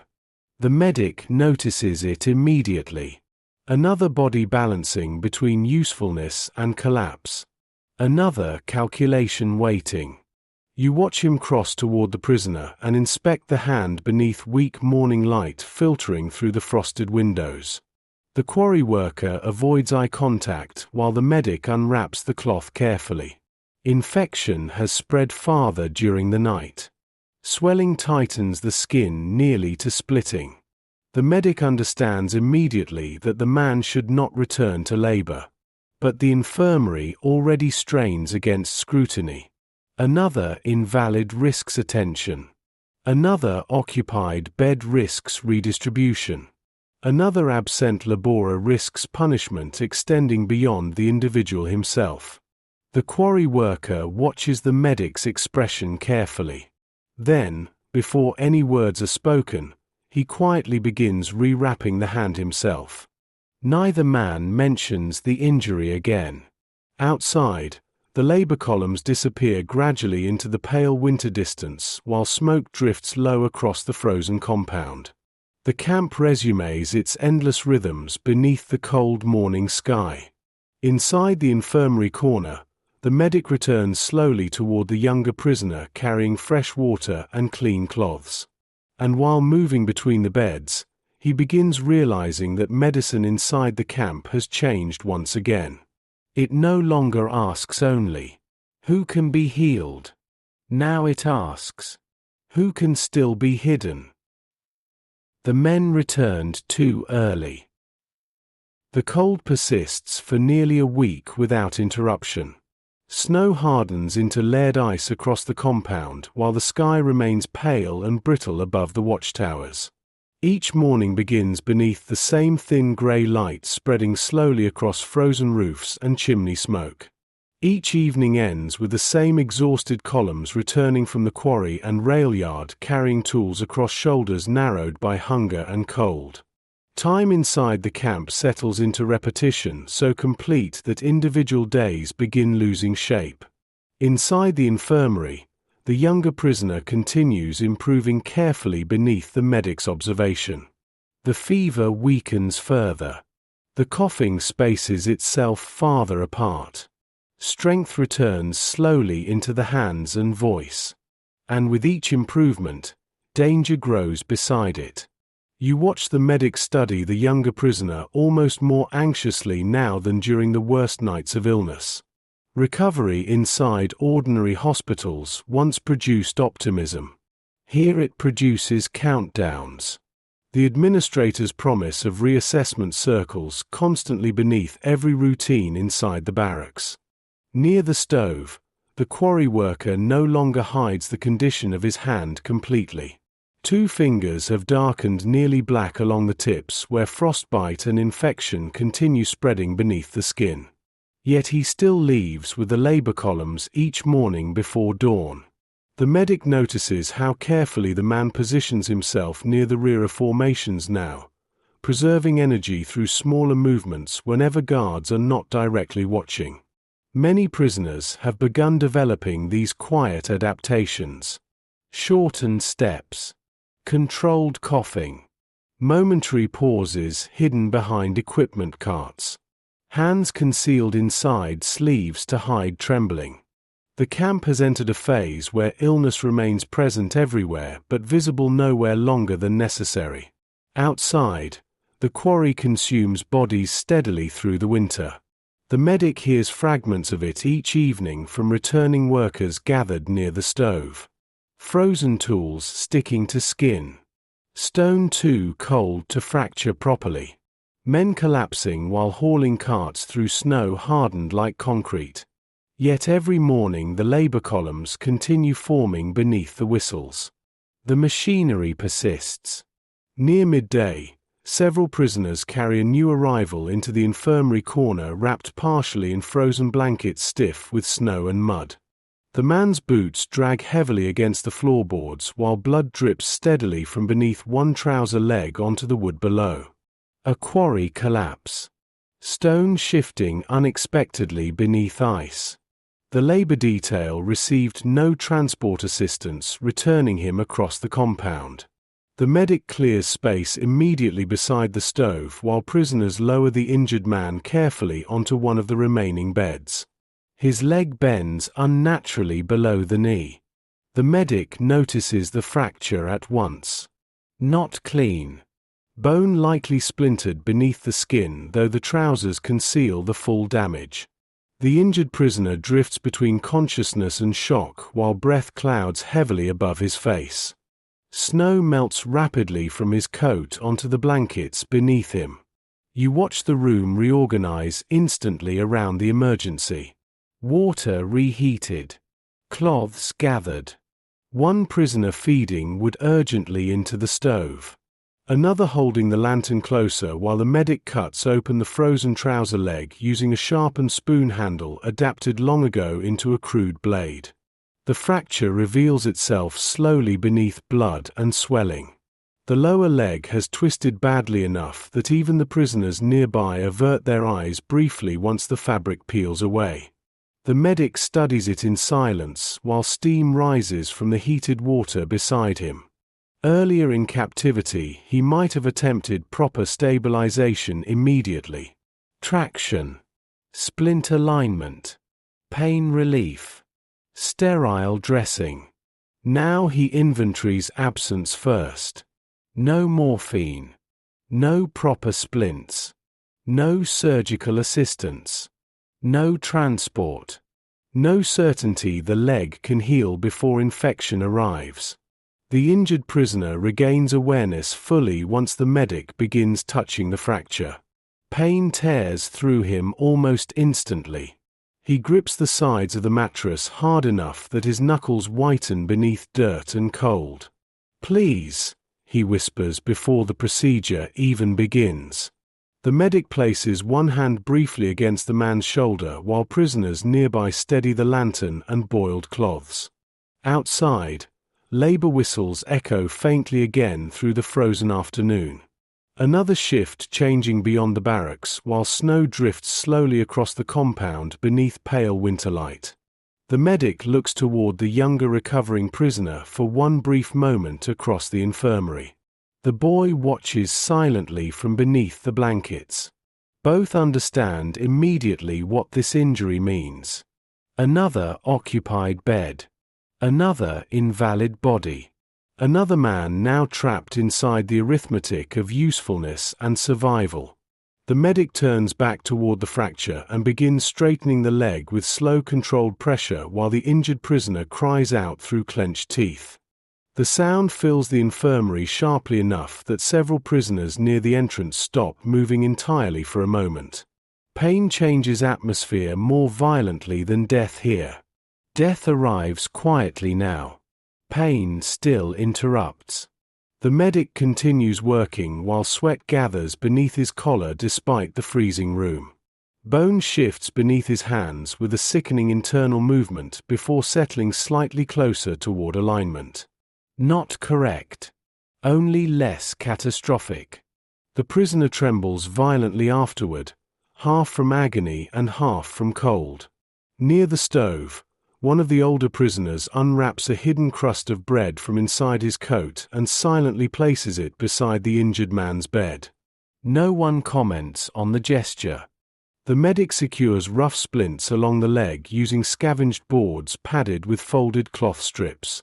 Every movement must balance firmness against circulation. Too tight and the tissue dies faster. Too loose and the fracture tears itself apart with movement. When the work finally ends, the injured prisoner lies shaking beneath blankets beside the stove while dusk gathers slowly beyond the frosted windows. The medic washes blood from his hands in cooling water already stained dark from repeated use. And while watching the red cloud slowly through the basin, he begins understanding another change unfolding inside the camp. Men are no longer returning from labor merely exhausted. They are being returned already broken. By evening, the infirmary has grown warmer than usual from the constant feeding of wood into the stove beside the injured quarry worker's bed. Heat gathers unevenly through the room, thick near the fire yet unable to reach the outer bunks where frost still clings along the walls. Steam rises from damp clothing hanging above the stove while the smell of blood, wet wool, and boiled water settles heavily into the air. The injured prisoner drifts in and out of consciousness beneath the blankets. Shock has softened some of the pain for now, though each slight movement of the fractured leg still pulls strained breathing from his chest. The medic remains nearby through most of the evening, checking circulation repeatedly beneath the crude splints. Fingers pressed against cold skin. Waiting for signs, the blood still moves properly through the damaged limb. The younger recovering prisoner watches much of this silently from across the infirmary. Recovery has returned enough strength now that he can sit upright for longer intervals beside the wall without collapsing into coughing immediately afterward. His face still carries the hollow sharpness of illness, but awareness has returned fully to the eyes. The medic notices the change each time their gazes meet across the room. The boy is no longer observing sickness from inside fever. He is observing it clearly now. Outside, darkness settles early over the compound while labor columns return through the frozen gates beneath lantern light and drifting snow. Boots strike ice heavily beyond the walls. Voices move through the yard in tired fragments. Somewhere near the kitchens, a prisoner falls and receives shouted orders before struggling upright again. The camp continues consuming bodies at its usual pace. Inside the infirmary, the medic unwraps the quarry worker's hand once more beneath the lantern glow. The frostbite has worsened badly during the day outside. One finger now carries the dull grey color of tissue already dying beneath the skin. Infection spreads upward beyond the knuckles despite the bandaging. The quarry worker watches the examination without expression. He already knows. You watch the medic remain silent while rewrapping the hand carefully beside the stove. In another setting, the injury would almost certainly require amputation before infection traveled farther into the arm. Here such procedures exist mostly as memory. There are no proper instruments remaining. No anesthesia. No sterile operating conditions. Only survival extended day by day through partial measures. The quarry worker asks quietly whether the fingers will recover. The medic delays too long before answering. Again the silence becomes explanation before words arrive. The prisoner nods once and lowers his eyes toward the stove flames. No anger follows. Only the exhausted recognition increasingly common inside the barracks. Bodies fail gradually here. Everyone witnesses the process often enough to recognize its stages. Near the entrance, another prisoner begins coughing violently after returning from the rail yard. The sound cuts sharply through the room before dissolving into deep, ragged breaths. The medic glances instinctively toward him and immediately notices the flush beneath the man's cheeks despite the cold. Another fever beginning. Another body entering the cycle. The infirmary beds are already full. The medic studies the room carefully while snow brushes softly against the windows outside. The injured quarry worker occupies the bed nearest the stove now. The younger recovering prisoner still requires warmth and observation. The new coughing prisoner may soon need isolation from labor if the fever worsens overnight. But there are no additional blankets. No additional space. No additional wood. Scarcity has narrowed choices until even compassion requires displacement. The younger prisoner notices the medic counting beds with his eyes. "You can move me," he says quietly from across the room. The medic looks toward him immediately.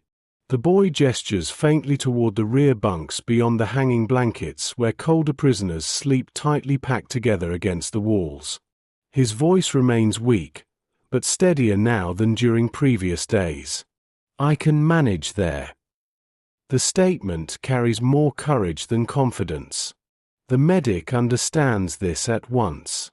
Returning to the main bunks means surrendering warmth, observation, protection from labor scrutiny, and access to extra food portions occasionally diverted toward the infirmary. Yet remaining here occupies space increasingly needed by men arriving directly from collapse and injury outside.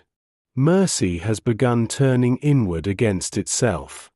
You watch the medic cross slowly toward the younger prisoner while lantern light trembles softly through the dim barracks. For several moments neither speaks. The boy's hands tighten slightly around the blanket folded across his lap. Then the medic kneels beside the bed and checks the breathing once more. The lungs sound clearer tonight. Still weak. Still vulnerable. But stronger. Enough perhaps to survive beyond the infirmary. Not enough perhaps to survive the quarry if returned too quickly. Outside, a train whistle rises faintly through the winter darkness beyond the forest. Several prisoners pause instinctively while listening toward the sound. The younger prisoner closes his eyes briefly after hearing it. "The watchmaker would have known that one," he murmurs. The medic almost answers before stopping himself. Memory has begun circulating through the infirmary the same way blankets and food do now. One prisoner leaving fragments behind for another to carry forward. Near the stove, the injured quarry worker wakes suddenly with a cry after shifting the fractured leg during sleep. Pain floods the room immediately. Several prisoners look up at once while the medic rises and crosses quickly toward the bed. The younger recovering prisoner watches him go without speaking further. Across the infirmary, the medic steadies the injured man while tremors move violently through the body beneath the blankets. The fracture remains unstable despite the splints. The medic adjusts the supports carefully while murmuring calm instructions through the lantern-lit darkness. And while working, he realizes the camp has entered another stage entirely. The infirmary no longer protects the sick from the camp.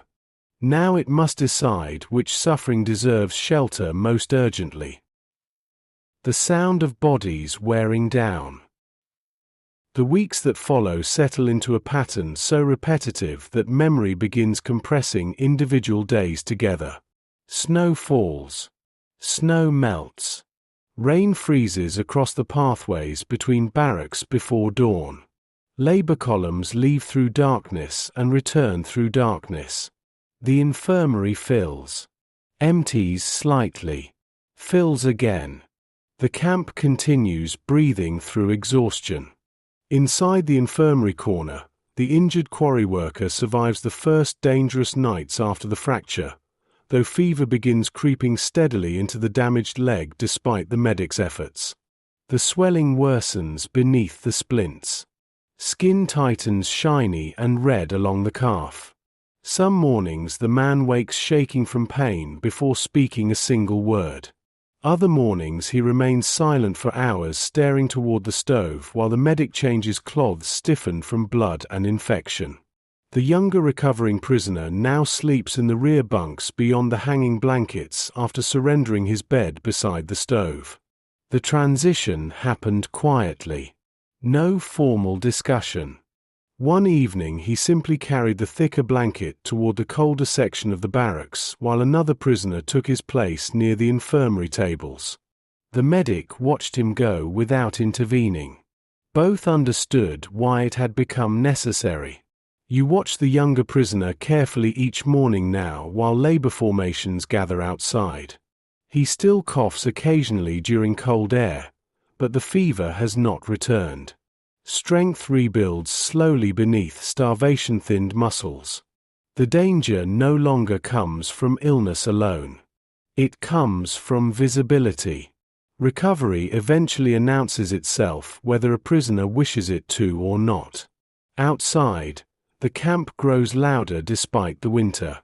Not through energy. Through deterioration. More coughing during roll calls. More stumbling in the labor columns. More arguments near the food lines. More bodies collapsing between work sites before guards force them upright again. The medic hears it all through the barracks walls while boiling water over the stove or changing dressings beside the lantern. The camp possesses a different sound now than during earlier months of captivity. Less discipline. More strain. Machinery beginning to wear unevenly beneath continuous pressure. One afternoon several prisoners return early from the rail yard carrying a man between them whose boots drag uselessly across the snow. Exposure. Exhaustion. Possibly pneumonia already settling into the lungs.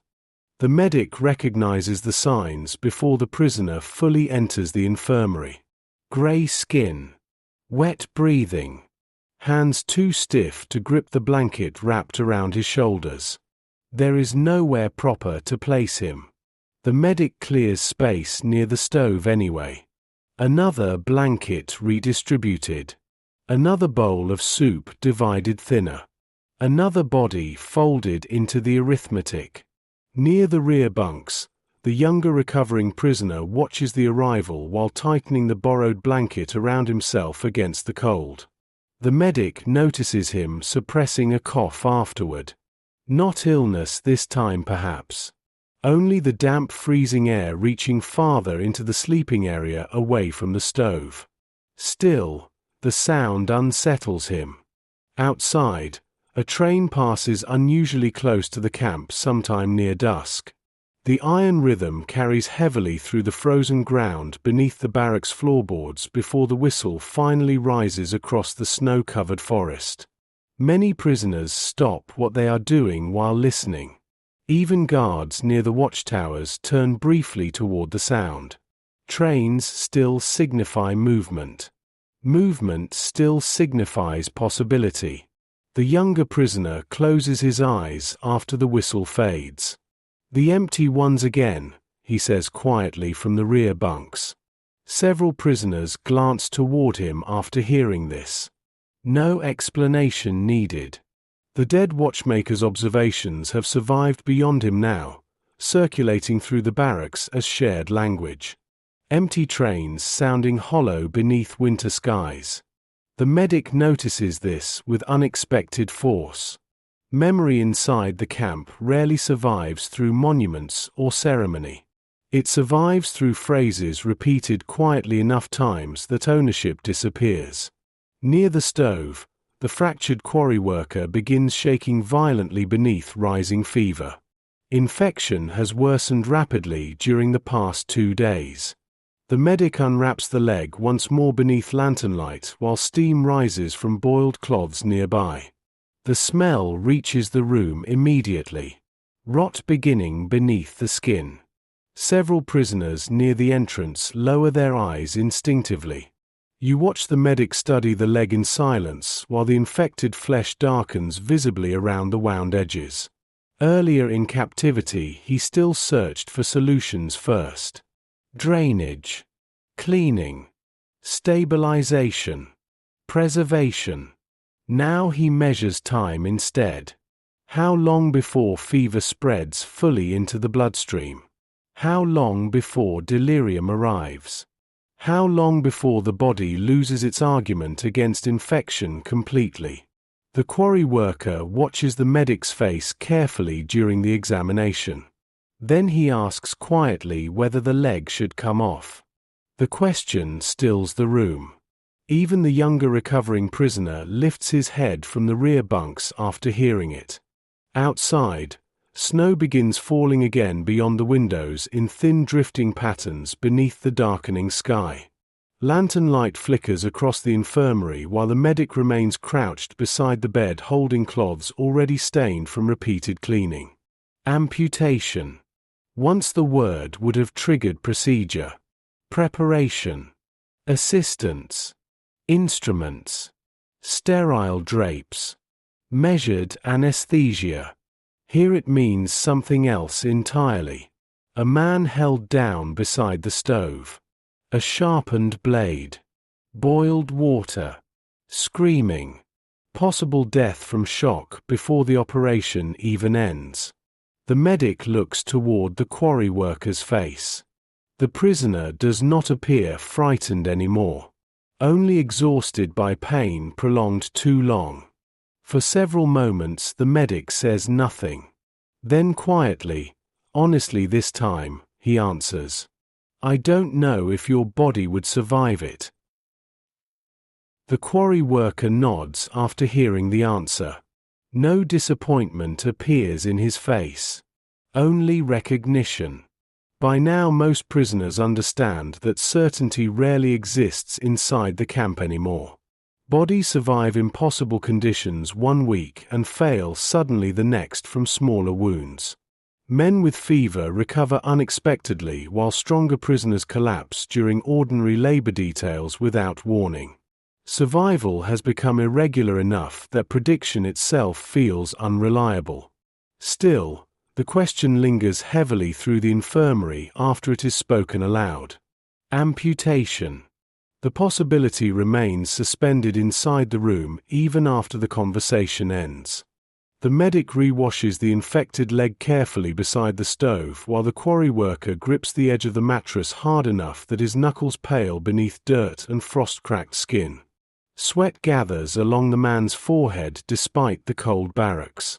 The fever climbs visibly now between intervals of shaking.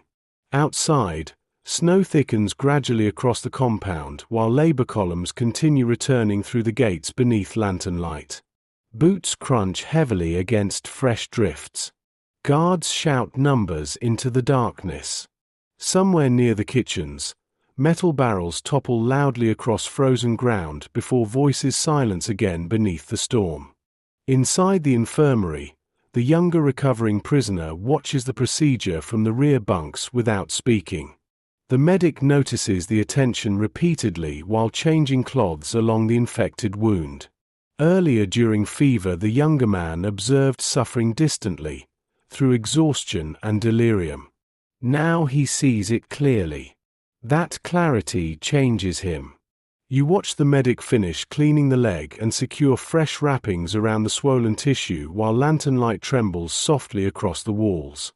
The quarry worker's breathing remains uneven long afterward. Shock and infection have begun consuming strength faster than food can restore it. When the dressing finally ends, the prisoner whispers quietly, "If it spreads higher, you'll have to try." The medic lowers the cloth basin slowly onto the floorboards beside the stove. Again, no immediate answer comes. Not because he refuses responsibility. Because responsibility itself has become unbearable when tools disappear. Earlier in life he could promise effort with some confidence behind it. Trained assistants. Surgical steel. Morphine. Electric light. Clean bandages waiting beside operating tables. Now any operation inside the camp risks becoming merely organized suffering. Near the entrance, the prisoner brought in earlier from the rail yard begins coughing violently beneath blankets piled near the stove. Wet congestion rattles through the lungs with each breath. Another fever taking hold. Another body entering the same slow progression already familiar throughout the barracks. The medic crosses toward him automatically while snow brushes against the windows in soft endless currents outside. He kneels beside the bed and checks the breathing carefully. Cold skin. Rapid pulse. Fever beginning to rise. Pneumonia perhaps. Or exhaustion deep enough to imitate it. The distinction matters less now than it once would have. You watch the medic glance around the infirmary while adjusting the blankets higher around the new patient's shoulders. Every bed now contains some stage of deterioration. Infection. Recovery. Frostbite. Fever. Fracture. Collapse. The camp no longer produces isolated illness. It produces continuous wearing down. Near the rear bunks, the younger recovering prisoner coughs again while pulling the blanket tighter around himself. The sound is small, easily ignored by anyone else inside the room. But the medic hears it immediately across the infirmary. A flicker of fear passes through him before reason follows. Not every cough means relapse. Not every weakness means failure. Bodies recovering from starvation remain fragile long after fever breaks. Still, the fear arrives automatically now. He realizes then how deeply repetition has altered him. Every symptom carries memory attached to it. The older watchmaker's breathing before dawn. Blood against cloth. The first signs of infection beneath frostbite. The rhythm of dying lungs during winter nights. The infirmary has become an archive of recurring sounds. Outside, the train whistle rises again through the snowstorm beyond the forest. Longer this time. Drawn out beneath the wind until it almost resembles mourning rather than machinery. Several prisoners lift their heads instinctively from the bunks while listening. The quarry worker closes his eyes. "Not empty," he murmurs faintly after the whistle fades. The younger recovering prisoner answers quietly from the darkness near the rear wall. "No. Heavy." For a moment the infirmary settles into complete stillness afterward. Snow moves softly beyond the windows. Lantern light flickers beside the stove. Somewhere outside the camp, freight cars continue crossing frozen tracks through the night carrying supplies, ammunition, machinery, perhaps bodies, toward fronts none of the prisoners can fully imagine anymore. Then the rail yard prisoner begins coughing blood. The sound tears sharply through the room. Several prisoners near the stove freeze immediately while the medic rises at once and crosses toward the bed carrying fresh cloths already stained from previous use. Blood darkens quickly against the fabric pressed over the man's mouth. Not massive yet, but enough. Enough to change the trajectory. The medic steadies the prisoner upright while the coughing continues in violent bursts through the lantern-lit darkness. Around them the infirmary remains silent except for breathing, snow against the windows, and the wet tearing sound rising from damaged lungs. The younger recovering prisoner watches from the rear bunks without moving. And while supporting the rail worker through the coughing fit, the medic understands another truth settling slowly across the camp. The infirmary no longer interrupts the machinery of suffering. It has become one of the machinery's final chambers. The shape left behind by care. Toward the end of winter, the weather begins changing unpredictably from one day to the next. Morning snow becomes afternoon rain. Frozen pathways soften into black mud before hardening again overnight beneath sharp returning cold. Water drips constantly from the barracks roofs while smoke hangs lower across the compound under heavier air drifting north from distant thawing fields. Somewhere beyond the forest, artillery grows louder during certain nights and nearly disappears during others.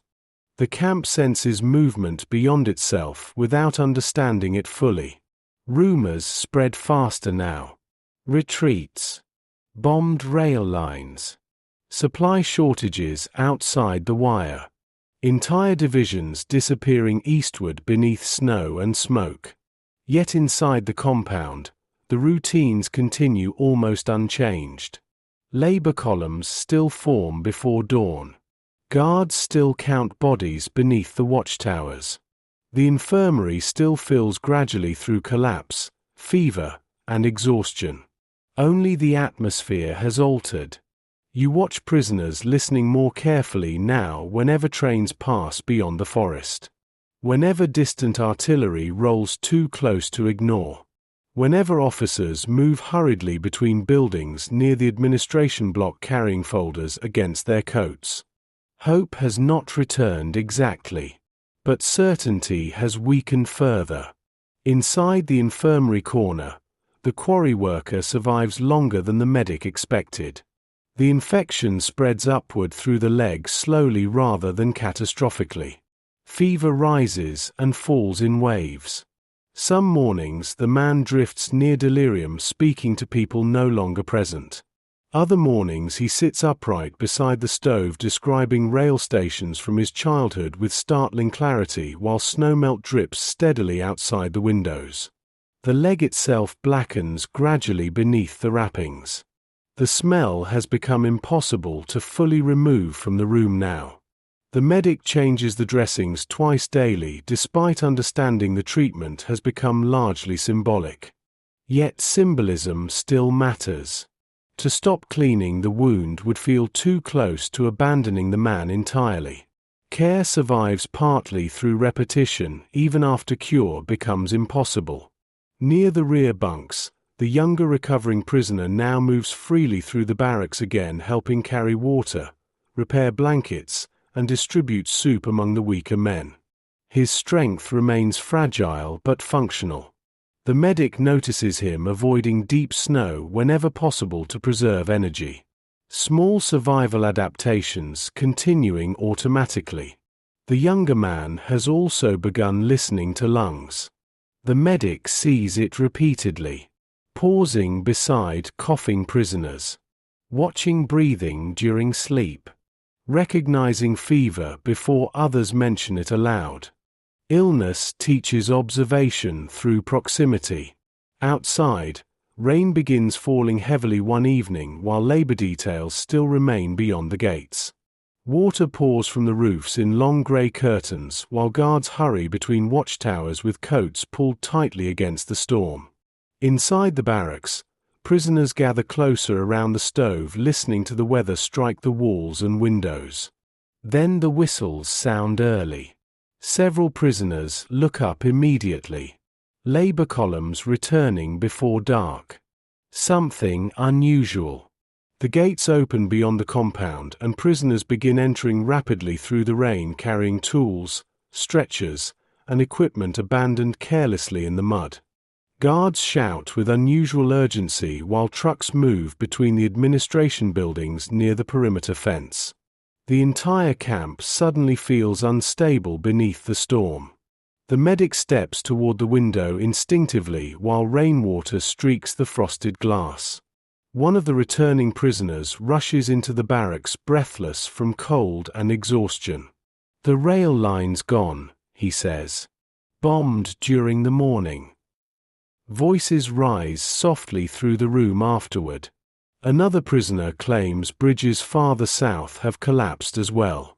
Someone else says entire supply trains now sit stranded beyond the valley, unable to move east. Rumors multiply almost instantly around the stove while rain hammers against the roof overhead.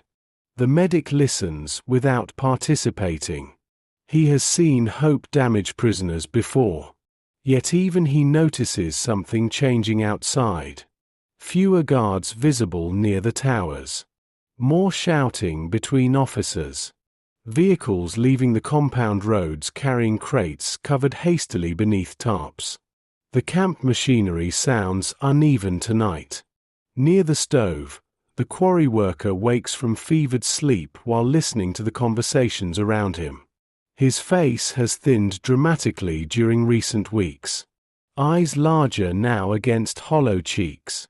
Yet awareness sharpens briefly whenever discussion turns toward the rail lines. "The trains will stop first," he murmurs faintly. Several prisoners nearby fall silent after hearing this. The younger recovering prisoner kneels beside the stove adding damp wood carefully to the flames while rainwater drips from his sleeves. He asks quietly what happens to camps once supply trains stop arriving regularly. No one answers immediately. The medic studies the room around him. The overcrowded bunks. The infected leg beside the stove. The coughing rail worker beneath blankets near the wall. The empty medicine shelf. The cloth strips boiling again in reused water. Then he looks toward the storm outside the windows. The camp has always felt permanent despite suffering within it. Endless routines create that illusion. Repetition disguises fragility.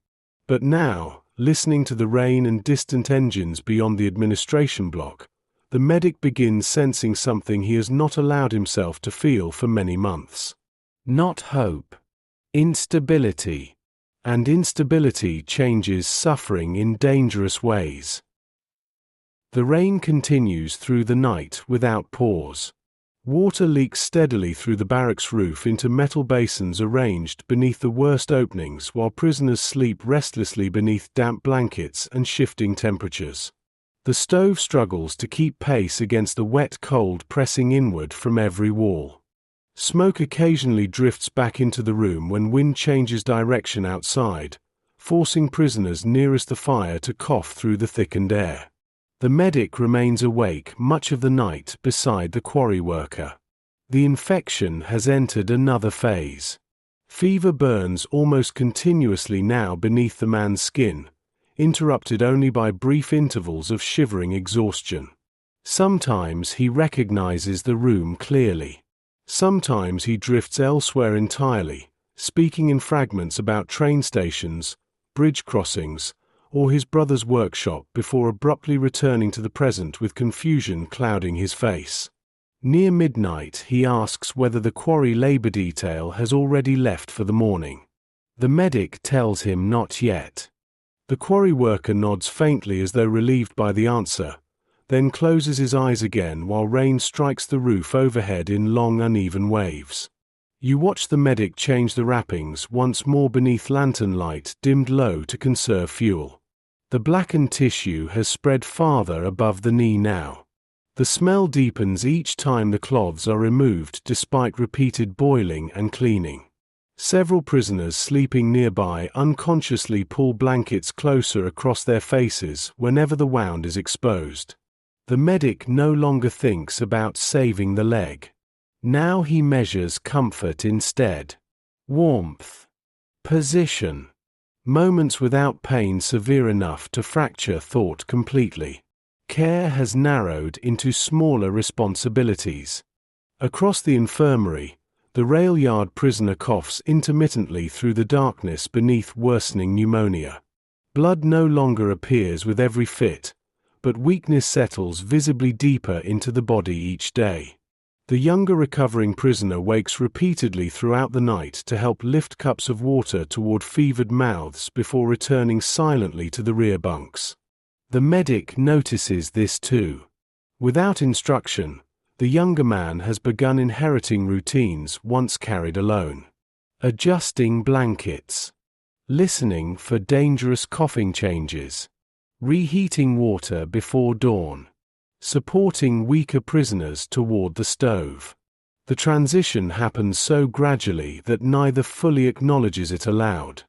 Outside, engines move repeatedly near the administration buildings through the storm. Trucks arriving and departing at unusual hours. Guards shouting across the compound while crates shift between storage sheds beneath lantern light and rain. Even from inside the barracks, the camp feels unsettled tonight. Like machinery operating under pressure too sudden for proper coordination. Toward early morning, the quarry worker wakes fully for the first time in hours. The fever recedes slightly from his eyes, just long enough for clarity to return. Rainwater drips steadily into one of the metal basins nearby while lantern light flickers across the ceiling beams overhead.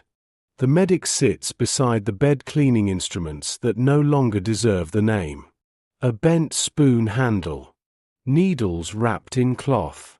Small blades sharpened repeatedly against stone. The quarry worker watches the process quietly. Then he asks whether the medic still remembers the first patient he ever lost before the war. The question arrives so unexpectedly that the medic pauses with the cloth still wrapped around the blade in his hands. For several moments he says nothing. Memory behaves differently now than it once did. Earlier in captivity he avoided thinking about hospitals and civilian life because comparison hollowed the spirit too deeply. But after months inside the infirmary, those older memories have begun returning on their own through small details. Steam against windows. The smell of disinfectant. The sound of breathing during night rounds. Finally, he answers yes. A child. Winter pneumonia. Before antibiotics arrived in sufficient supply to the district hospital where he trained. The quarry worker listens with closed eyes while rain continues against the roof. Did it feel like failure? He asks quietly. Again the medic hesitates. Earlier in life the answer would have come immediately. Yes. Of course. Medicine defined itself partly through prevention of death. But captivity has altered the meaning of failure beyond recognition. The medic studies the infected leg beneath the blankets. The empty shelves. The exhausted bodies sleeping across the infirmary. The younger recovering prisoner now helping others through the night without being asked. Then he answers carefully. It felt different from this. The quarry worker gives the faintest nod after hearing it. Perhaps because both understand the distinction already. Before the war, failure existed inside systems still attempting preservation. Here suffering unfolds inside structures designed around exhaustion from the beginning. Outside, sometime near dawn, a distant explosion rolls heavily across the valley strong enough to rattle the barracks windows. Several prisoners wake immediately while guards shout somewhere near the perimeter fence. Another explosion follows several seconds later, closer this time. The camp falls completely silent afterward. No whistles. No commands. No engines. Only rain. The medic rises slowly and steps toward the window while pale morning light begins spreading through the storm clouds above the compound. Beyond the wire, smoke now rises faintly from somewhere near the rail lines hidden beyond the forest. Behind him, the quarry worker whispers through fever-thickened breath. The trains really are stopping. The medic keeps watching the distant smoke through rain-streaked glass. And for the first time since captivity began, he realizes the camp itself may not survive long enough to remain permanent. When the machinery begins to loosen. The days after the explosions unfold without clear structure. The camp still functions, but unevenly now. Orders arrive late. Labor columns leave at inconsistent hours. Some guards appear exhausted from duties beyond the perimeter while others vanish entirely from their usual posts. Trucks continue moving through the compound carrying crates, fuel drums, and stacks of paperwork covered hastily beneath rain-darkened tarps. The infirmary notices these changes first through absence. Fewer supply carts reaching the kitchens. Fewer replacement blankets. Fewer inspections. The administrator with the clipboard does not return for several days. Outside, winter weakens slowly beneath constant rain and thawing snow. Mud spreads again across the compound where ice recently hardened solid. The pathways between barracks become deep black trenches churned by boots and wagon wheels. Smoke hangs lower in the damp air while distant artillery continues rolling closer through the valleys beyond the forest. Inside the infirmary, the quarry worker declines steadily. The infection has moved beyond fever now into something quieter. His strength fades in long gradual withdrawals rather than dramatic collapse. Some mornings he no longer wakes fully at all. Other mornings he opens his eyes only long enough to ask whether trains still pass beyond the camp. The younger recovering prisoner answers him now whenever the medic is elsewhere in the barracks. No trains today, he says softly one afternoon while adjusting blankets near the stove. The quarry worker nods faintly as though confirming a private calculation only he fully understands. You watch the younger man move through the infirmary with increasing confidence during these days. He no longer waits for instruction before reheating water or changing cooling cloths. He has learned which coughing fits require support immediately and which only require patience. Sometimes the medic notices him standing beside sleeping prisoners, simply listening to their breathing in the dimness, exactly the way he himself once did alone. The camp is teaching succession through exhaustion. Near the entrance, the rail yard prisoner worsens rapidly after several nights of damp weather. Pneumonia settles deeper into the lungs until each breath arrives with audible fluid beneath it. The medic listens to the chest one evening while rainwater drips steadily from the roof into the metal basins arranged across the floorboards. No intervention remains capable of reversing it now. Still, the medic continues sitting beside the bed during the worst coughing fits. Still continues lifting cups of water toward cracked lips. Still continues adjusting blankets already too damp to provide real warmth. Care survives longest through routine. Outside, rumors intensify with every passing day. Retreats. Encirclements. Entire camps abandoned farther east. Rail lines destroyed faster than repairs can follow. Some prisoners speak openly now about liberation while others refuse the subject entirely. Hope itself has become dangerous after prolonged captivity. Many men no longer trust futures large enough to imagine freedom clearly. The medic understands this instinct. 4 months' survival narrowed toward immediate calculations. One more night of fever. One more bowl of soup. One more inspection avoided. One more labor shift endured. The mind protects itself through smallness after enough suffering.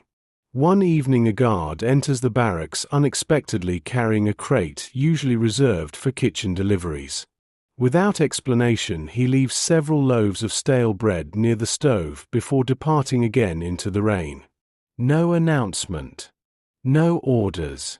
No inventory count afterward. The room remains silent for several seconds once the door closes behind him. Then prisoners slowly gather around the crate staring at the bread as though uncertain whether it is real. The medic notices something unsettling in their hesitation. Scarcity has lasted so long that abundance now feels suspicious. Near the stove, the younger recovering prisoner finally breaks one loaf carefully into smaller portions while prisoners watch in complete silence. The pieces remain small by ordinary standards. Yet compared to recent weeks, the quantity appears enormous. Several men begin crying quietly while eating. Not from gratitude alone. From shock. Bodies weakened by prolonged hunger respond unpredictably once food suddenly appears in unfamiliar amounts again. The medic sits beside the quarry worker during this while rain brushes softly against the windows outside. He tears one small piece of bread into even smaller fragments before helping the fevered man swallow them slowly between breaths. The quarry worker chews carefully despite exhaustion. Then, after several moments, he whispers, "It tastes heavy." The medic understands immediately. Real bread. Dense bread. Bread not stretched thin through substitutes and boiling water. The younger recovering prisoner approaches the bed afterward carrying another piece wrapped in cloth for later. The medic notices how naturally he now moves through the infirmary without hesitation. Something in him has changed permanently during the winter. Not hardened exactly. Attuned. Outside, thunder rolls faintly beyond the valley while rain continues falling across the compound. Guards argue near the administration building in voices loud enough to reach the barracks. Somewhere beyond the wire, engines continue moving through the night carrying supplies away from the front rather than toward it. The camp machinery still operates. But now every sound inside it carries looseness. Sometime after midnight the power fails across part of the camp. Not completely. Several perimeter lamps remain glowing faintly through the rain outside. But entire sections near the administration buildings disappear suddenly into darkness while shouted voices rise beyond the barracks, followed by the uneven movement of lanterns through the mud. Prisoners wake instinctively throughout the room, listening toward the disturbance while rainwater continues dripping steadily from the roof into the waiting basins. The medic sits upright immediately beside the quarry worker's bed. For several moments no one speaks.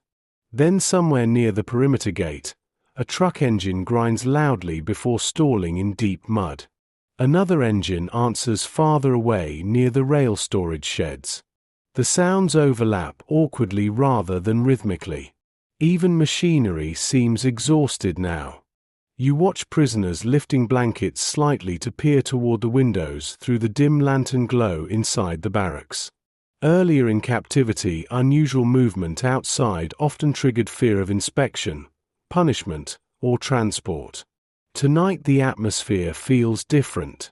Disorganized. Uncertain. Almost hurried. Near the stove, the younger recovering prisoner rises quietly and feeds more wood into the fire while listening toward the compound outside. His movements remain careful, conserving strength automatically despite recent recovery. The medic notices how thin he still appears beneath the oversized coat borrowed from another prisoner weeks earlier. Survival has returned function to the body, but not fullness. Across the infirmary, the rail yard prisoner begins coughing again beneath worsening pneumonia. The sound now carries deep bubbling fluid through the lungs with every breath. Several prisoners nearby shift uncomfortably beneath blankets after hearing it. Everyone understands the progression by now. The medic crosses toward the bed carrying fresh cloths warmed beside the stove. The younger recovering prisoner follows automatically without being asked, steadying the lantern while the medic lifts the fevered man slightly upright during the coughing fit. Blood appears again. Darker now. The younger prisoner hands over another cloth immediately before the medic asks for it. The coordination between them feels practiced already. Outside, shouting intensifies briefly near the administration block. Then comes the unmistakable sound of paper burning somewhere beyond the rain and darkness. Several prisoners near the windows exchange glances after smelling smoke carried through the damp night air. Documents. Records. The camp is destroying something. The medic notices hope beginning to move through the barracks in dangerous currents. Not openly yet.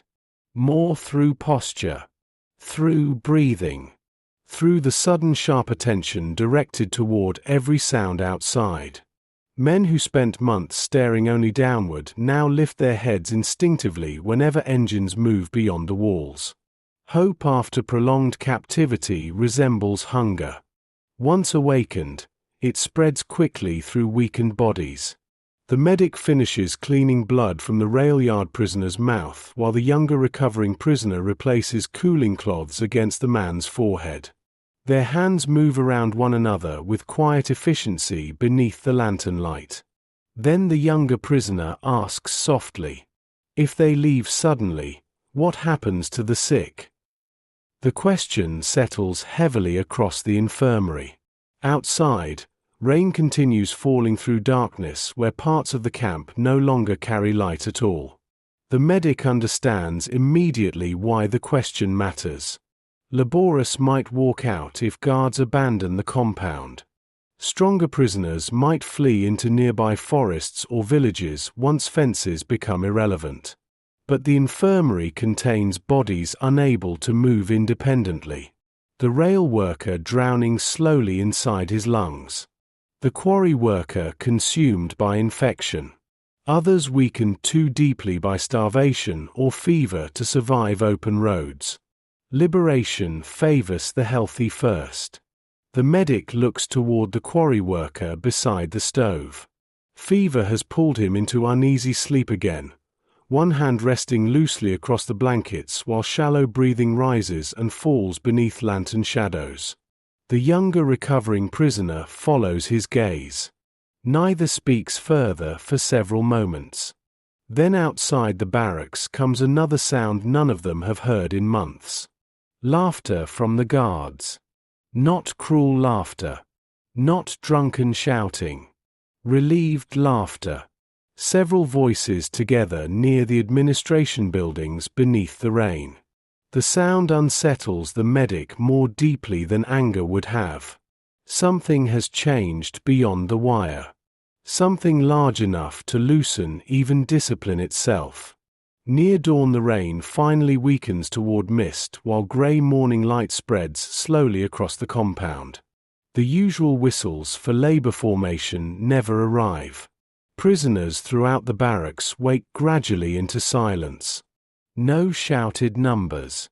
No marching boots. No orders from the yard. Only dripping water and distant engines beyond the perimeter road. The younger recovering prisoner rises first and steps cautiously toward the frosted window beside the infirmary. Other prisoners follow more slowly behind him, wrapping blankets around their shoulders against the cold. Outside, several guard towers stand empty. The medic remains seated beside the quarry worker while watching the realization spread silently through the room. Not celebration. Not yet. Something quieter and more uncertain than that. Disbelief. The camp machinery has not stopped completely. But for the first time since captivity began, it has failed to begin again on schedule. The morning after the routine ends. The silence continues through the morning. No whistles. No labor formations.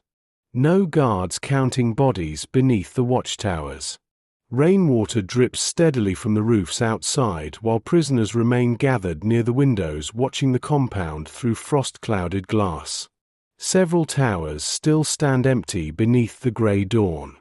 Others contain only single guards moving slowly through the mist with none of the rigid rhythm that once governed every hour of camp life. The medic notices immediately how difficult the silence becomes after months of routine. Bodies conditioned to command do not relax easily once commands disappear. Inside the barracks, prisoners wait instinctively for correction that never arrives. Men still stand near the entrance clutching work gloves and tools despite no labor call sounding across the compound. Others continue folding blankets and cleaning bowls automatically because routine itself has become structural support against uncertainty. The younger recovering prisoner remains near the window listening toward the administration buildings where engines continue starting and stopping irregularly beyond drifting mist. Smoke rises there more heavily than before. Papers still burning perhaps. Fuel destroyed. Records abandoned. Outside, several guards cross the compound carrying crates toward trucks already loaded with supplies. None look toward the barracks. That absence feels stranger than surveillance ever did. You watch the medic move slowly between the infirmary beds checking the sick despite the altered atmosphere outside. The rail yard prisoner still coughs blood into cloths beside the stove. The quarry worker still burns beneath infection drifting between fever and exhausted sleep. The collapse of routine beyond the wire has not interrupted illness inside the room. Bodies continue following their own schedules. Near midday, one of the prisoners finally opens the barracks door and steps cautiously outside without permission. Everyone watches. The man stands motionless for several seconds beneath the mist while cold air drifts inward through the doorway. No shout follows. No rifle raised from the towers. Only rainwater dripping from the eaves and engines rumbling somewhere near the camp entrance. Another prisoner follows him. Then another. The movement spreads gradually through the barracks until small groups gather uncertainly outside in the mud between buildings, speaking in low voices while glancing repeatedly toward the perimeter fences. Some prisoners walk only several meters before returning quickly indoors again as though unable to trust the open space around them. Freedom approached too suddenly often resembles danger at first. The younger recovering prisoner looks toward the medic from beside the doorway. "Should we go?" he asks quietly. The medic studies the infirmary before answering. The rail yard prisoner barely conscious beneath pneumonia. The quarry worker unable to stand. Several weaker men still sleeping through fever and exhaustion near the rear bunks. Outside, stronger prisoners already move farther across the compound toward abandoned storage sheds and kitchens where doors now stand partly open beneath the rain. The medic shakes his head gently. "Not yet." The younger prisoner nods immediately. No argument. No visible disappointment. During the winter, something fundamental shifted between them. The younger man no longer sees the infirmary merely as shelter. He sees it as responsibility too. Outside, voices rise briefly near the kitchens after prisoners discover abandoned food crates left behind in haste. The sound carries strange emotional weight through the compound. Not celebration exactly. More disbelief breaking gradually into hunger. Several men begin running. The medic notices how unnatural the movement appears after months of exhaustion. Bodies no longer accustomed to speed stumble awkwardly through mud and slush while clutching coats around themselves. One prisoner falls hard near the water barrels and remains kneeling several moments before standing again. The camp itself looks different without structure animating it. Not liberated yet. Abandoned in stages. Near the stove, the quarry worker wakes briefly during the noise outside. Fever clouds his eyes heavily now, yet awareness still flickers through them whenever voices rise nearby. "What's happening?" he whispers. The medic moistens another cloth before answering. "The guards are leaving." The quarry worker absorbs this slowly while rain taps softly against the windows behind him. Then, after a long silence, he asks the question the medic has already been avoiding internally since dawn. Will the sick survive long enough for liberation to matter? The younger recovering prisoner hears this from the doorway and lowers his eyes toward the muddy floorboards. Outside, prisoners move between buildings more openly now carrying bread crates, blankets, and fuel toward the barracks. Several watchtowers stand completely abandoned beneath the mist. One truck engine roars loudly near the perimeter gate before fading into the distance beyond the forest road. The medic looks around the infirmary once more. The empty medicine shelf. The blood-stained cloths boiling in reused water. The fevered bodies still breathing beneath blankets. The younger recovering prisoner now standing guard beside the doorway almost unconsciously. Then he answers the quarry worker honestly. "I don't know." And for the first time since captivity began, the uncertainty no longer belongs only to survival inside the camp. Now it belongs to whatever comes after it too. By afternoon the camp no longer resembles itself. Prisoners move freely between the barracks carrying blankets, bread, coal, and abandoned supplies through the muddy compound while rain drifts in soft mist beneath low clouds. Doors stand open across sections once tightly controlled by guards and administrative staff. Papers blow loose through puddles near the offices where filing cabinets now sit overturned beside extinguished fires. Only a handful of guards remain visible. Most avoid eye contact entirely. The medic watches these changes through the infirmary windows while continuing his rounds among the sick. Outside, liberation seems to be approaching in fragments.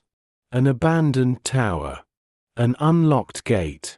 A truck disappearing down the forest road. Inside the infirmary, bodies still fail according to older rhythms. The rail yard prisoner worsens steadily through the afternoon. Pneumonia has filled the lungs deeply enough that speech now arrives only in broken fragments between breaths.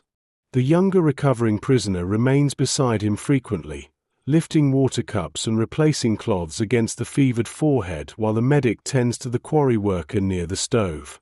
Rainwater continues dripping from the ceiling into the metal basins despite the changing world outside. Care continues through repetition.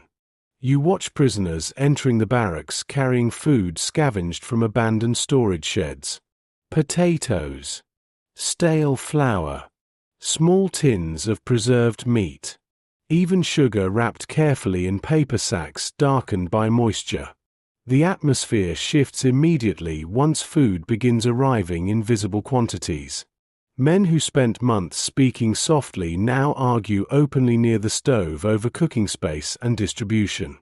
Others eat too quickly after prolonged starvation and collapse afterward from sickness or pain. The camp structure may be loosening, but the body still remembers deprivation. The medic notices the danger immediately. He warns prisoners repeatedly to eat slowly, though many no longer listen carefully. Hunger stronger than discipline now drives movement through the barracks. One man near the entrance vomits after swallowing bread too quickly while another hides potatoes beneath his mattress despite more food continuing to arrive from the kitchens. Scarcity has reshaped instinct too deeply to disappear in a single day. Near evening, several prisoners return from the administration buildings carrying official maps, burned records, and fragments of military reports salvaged before the fires consumed them completely. Rumors spread rapidly afterward. Front lines collapsing nearby. Armored units retreating west. Liberation forces advancing through neighboring towns. No one knows which reports remain true. Truth itself has become unstable during retreat. Near the stove, the quarry worker drifts in and out of consciousness while the younger recovering prisoner reads fragments from one of the damp military papers aloud to others nearby. His voice still weak from illness, but steady enough now to carry through the room. The medic pauses while listening. During the winter, the younger man learned how to hear suffering. Now he is relearning how to speak about futures. Outside, a strange sound begins rising across the camp shortly before dusk. Bird song. Not loud. Only scattered calls returning through the wet trees beyond the wire after weeks of near silence beneath artillery and winter storms. Several prisoners stop speaking entirely once they notice it. The sound feels almost intrusive against the familiar atmosphere of coughing, engines, and distant gunfire. The medic steps briefly outside the barracks for the first time in many days. Cold rain touches his face immediately while mud pulls heavily at his boots. Around him the camp appears both recognizable and transformed. Wire fences sagging beneath melted snow. Abandoned watchtowers standing open against the grey sky. Prisoners crossing freely through spaces once forbidden. The younger recovering prisoner joins him near the doorway several moments later, wrapped in the thicker blanket inherited from the watchmaker weeks earlier. Neither speaks at first. Beyond the perimeter fences, the forest smells different now beneath thawing earth and rain. Less frozen. More alive. The younger prisoner finally asks whether the medic believes they should attempt leaving before official liberation arrives. Again the medic hesitates. Beyond the camp lies uncertainty. Front lines. Retreating soldiers. Mined roads. Villages already emptied by war. Inside the camp remains disease, weakness, and bodies unable to travel. The younger prisoner follows his gaze back toward the infirmary windows where silhouettes still move beside the stove. "The sick can't leave," he says quietly. The medic nods once. That answer settles the matter between them. Not through duty imposed from above. Through something quieter built during the winter itself. Inside the barracks, the rail yard prisoner begins coughing violently again. The sound reaches them immediately through the open doorway. Both turn instinctively toward it at the same moment before re-entering the warmth and damp smoke inside. The medic crosses quickly toward the bed while the younger recovering prisoner gathers fresh cloths from beside the stove without being asked. Around them, prisoners continue discussing rumors of advancing armies and collapsing fronts beneath lantern light and drifting rain. But at the center of the infirmary, the old rhythms still persist. Lifting the sick upright. Steadying shaking hands. Listening to lungs filling slowly with fluid. Waiting between breaths. Outside, the camp machinery is ending. Inside, care continues one body at a time. And the medic realizes then that this, not the fences, not the guards, not even the war itself, may be the shape left behind when all larger systems finally collapse. Aftermath. Several days later, liberation arrives quietly. Not with battle. Not with speeches. Not even with certainty at first. The remaining guards disappear during the night while rain drifts across the empty watchtowers and abandoned trucks near the perimeter gate. By morning, soldiers wearing unfamiliar uniforms move cautiously through the compound beside medical teams carrying crates marked with clean painted symbols the prisoners no longer recognize immediately. Engines idle outside the wire while interpreters call gently through the barracks asking who can still walk and who cannot. Many prisoners remain too weak to answer at once. Inside the infirmary, the rail yard prisoner dies shortly before the medics arrive. The younger recovering prisoner closes his eyes carefully after the final breath while the medic stands beside the bed holding a clean blanket brought moments earlier from the newly arrived supply truck outside. Real wool. Dry wool. Thick enough to hold warmth properly again. For several seconds neither man moves. Then the younger prisoner whispers softly, "He almost made it." The medic looks toward the open doorway where daylight now enters the barracks freely for the first time in months. Beyond it, soldiers distribute food and medical supplies through the muddy compound while weakened prisoners stand uncertainly beneath the gray sky clutching blankets around shoulders no longer counted by guards. Almost made it. The phrase settles heavily through the infirmary because it describes so many of them. The watchmaker who listened to trains through winter nights. The quarry worker whose infected leg finally silenced him near dawn 2 days earlier. The rail worker coughing blood into lantern-lit cloths while liberation approached through collapsing rail lines and retreating engines. War leaves countless people suspended inside that distance. Almost home. Almost healed. Almost free. You watch the medic step outside the barracks once more while spring rain drifts softly through the camp. Snow has nearly vanished now except for isolated patches surviving beneath fences and shadows.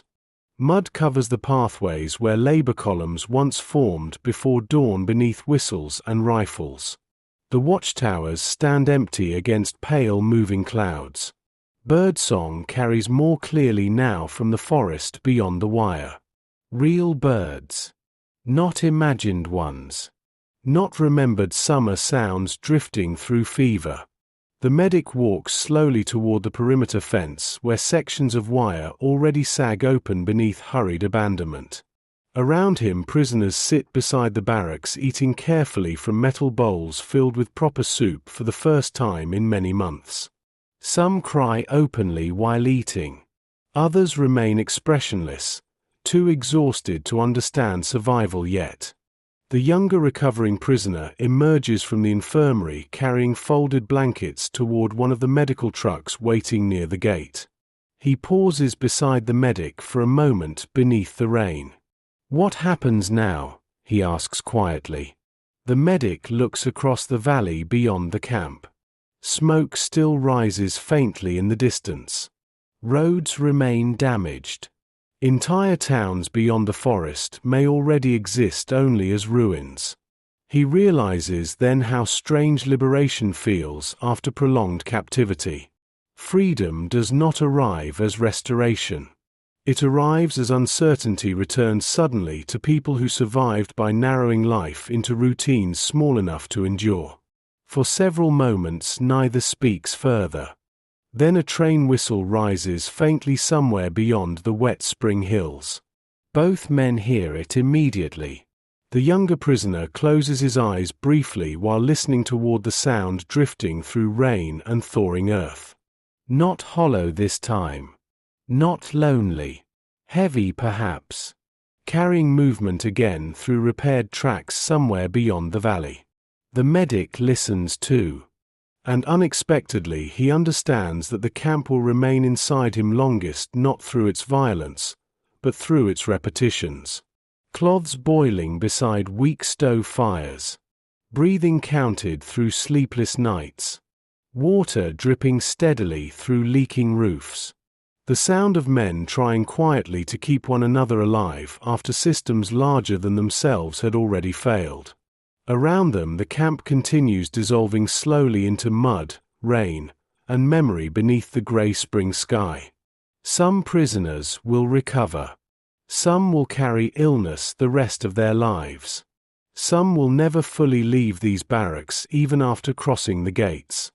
But for one long winter, inside a corner reserved for the sick, care survived without tools long after certainty disappeared. And beyond the broken fences, the world, damaged, exhausted, imperfect, continues breathing anyway. You've been part of Echoes of War, where stories rise on quiet wings, and the past still circles above us, refusing to land.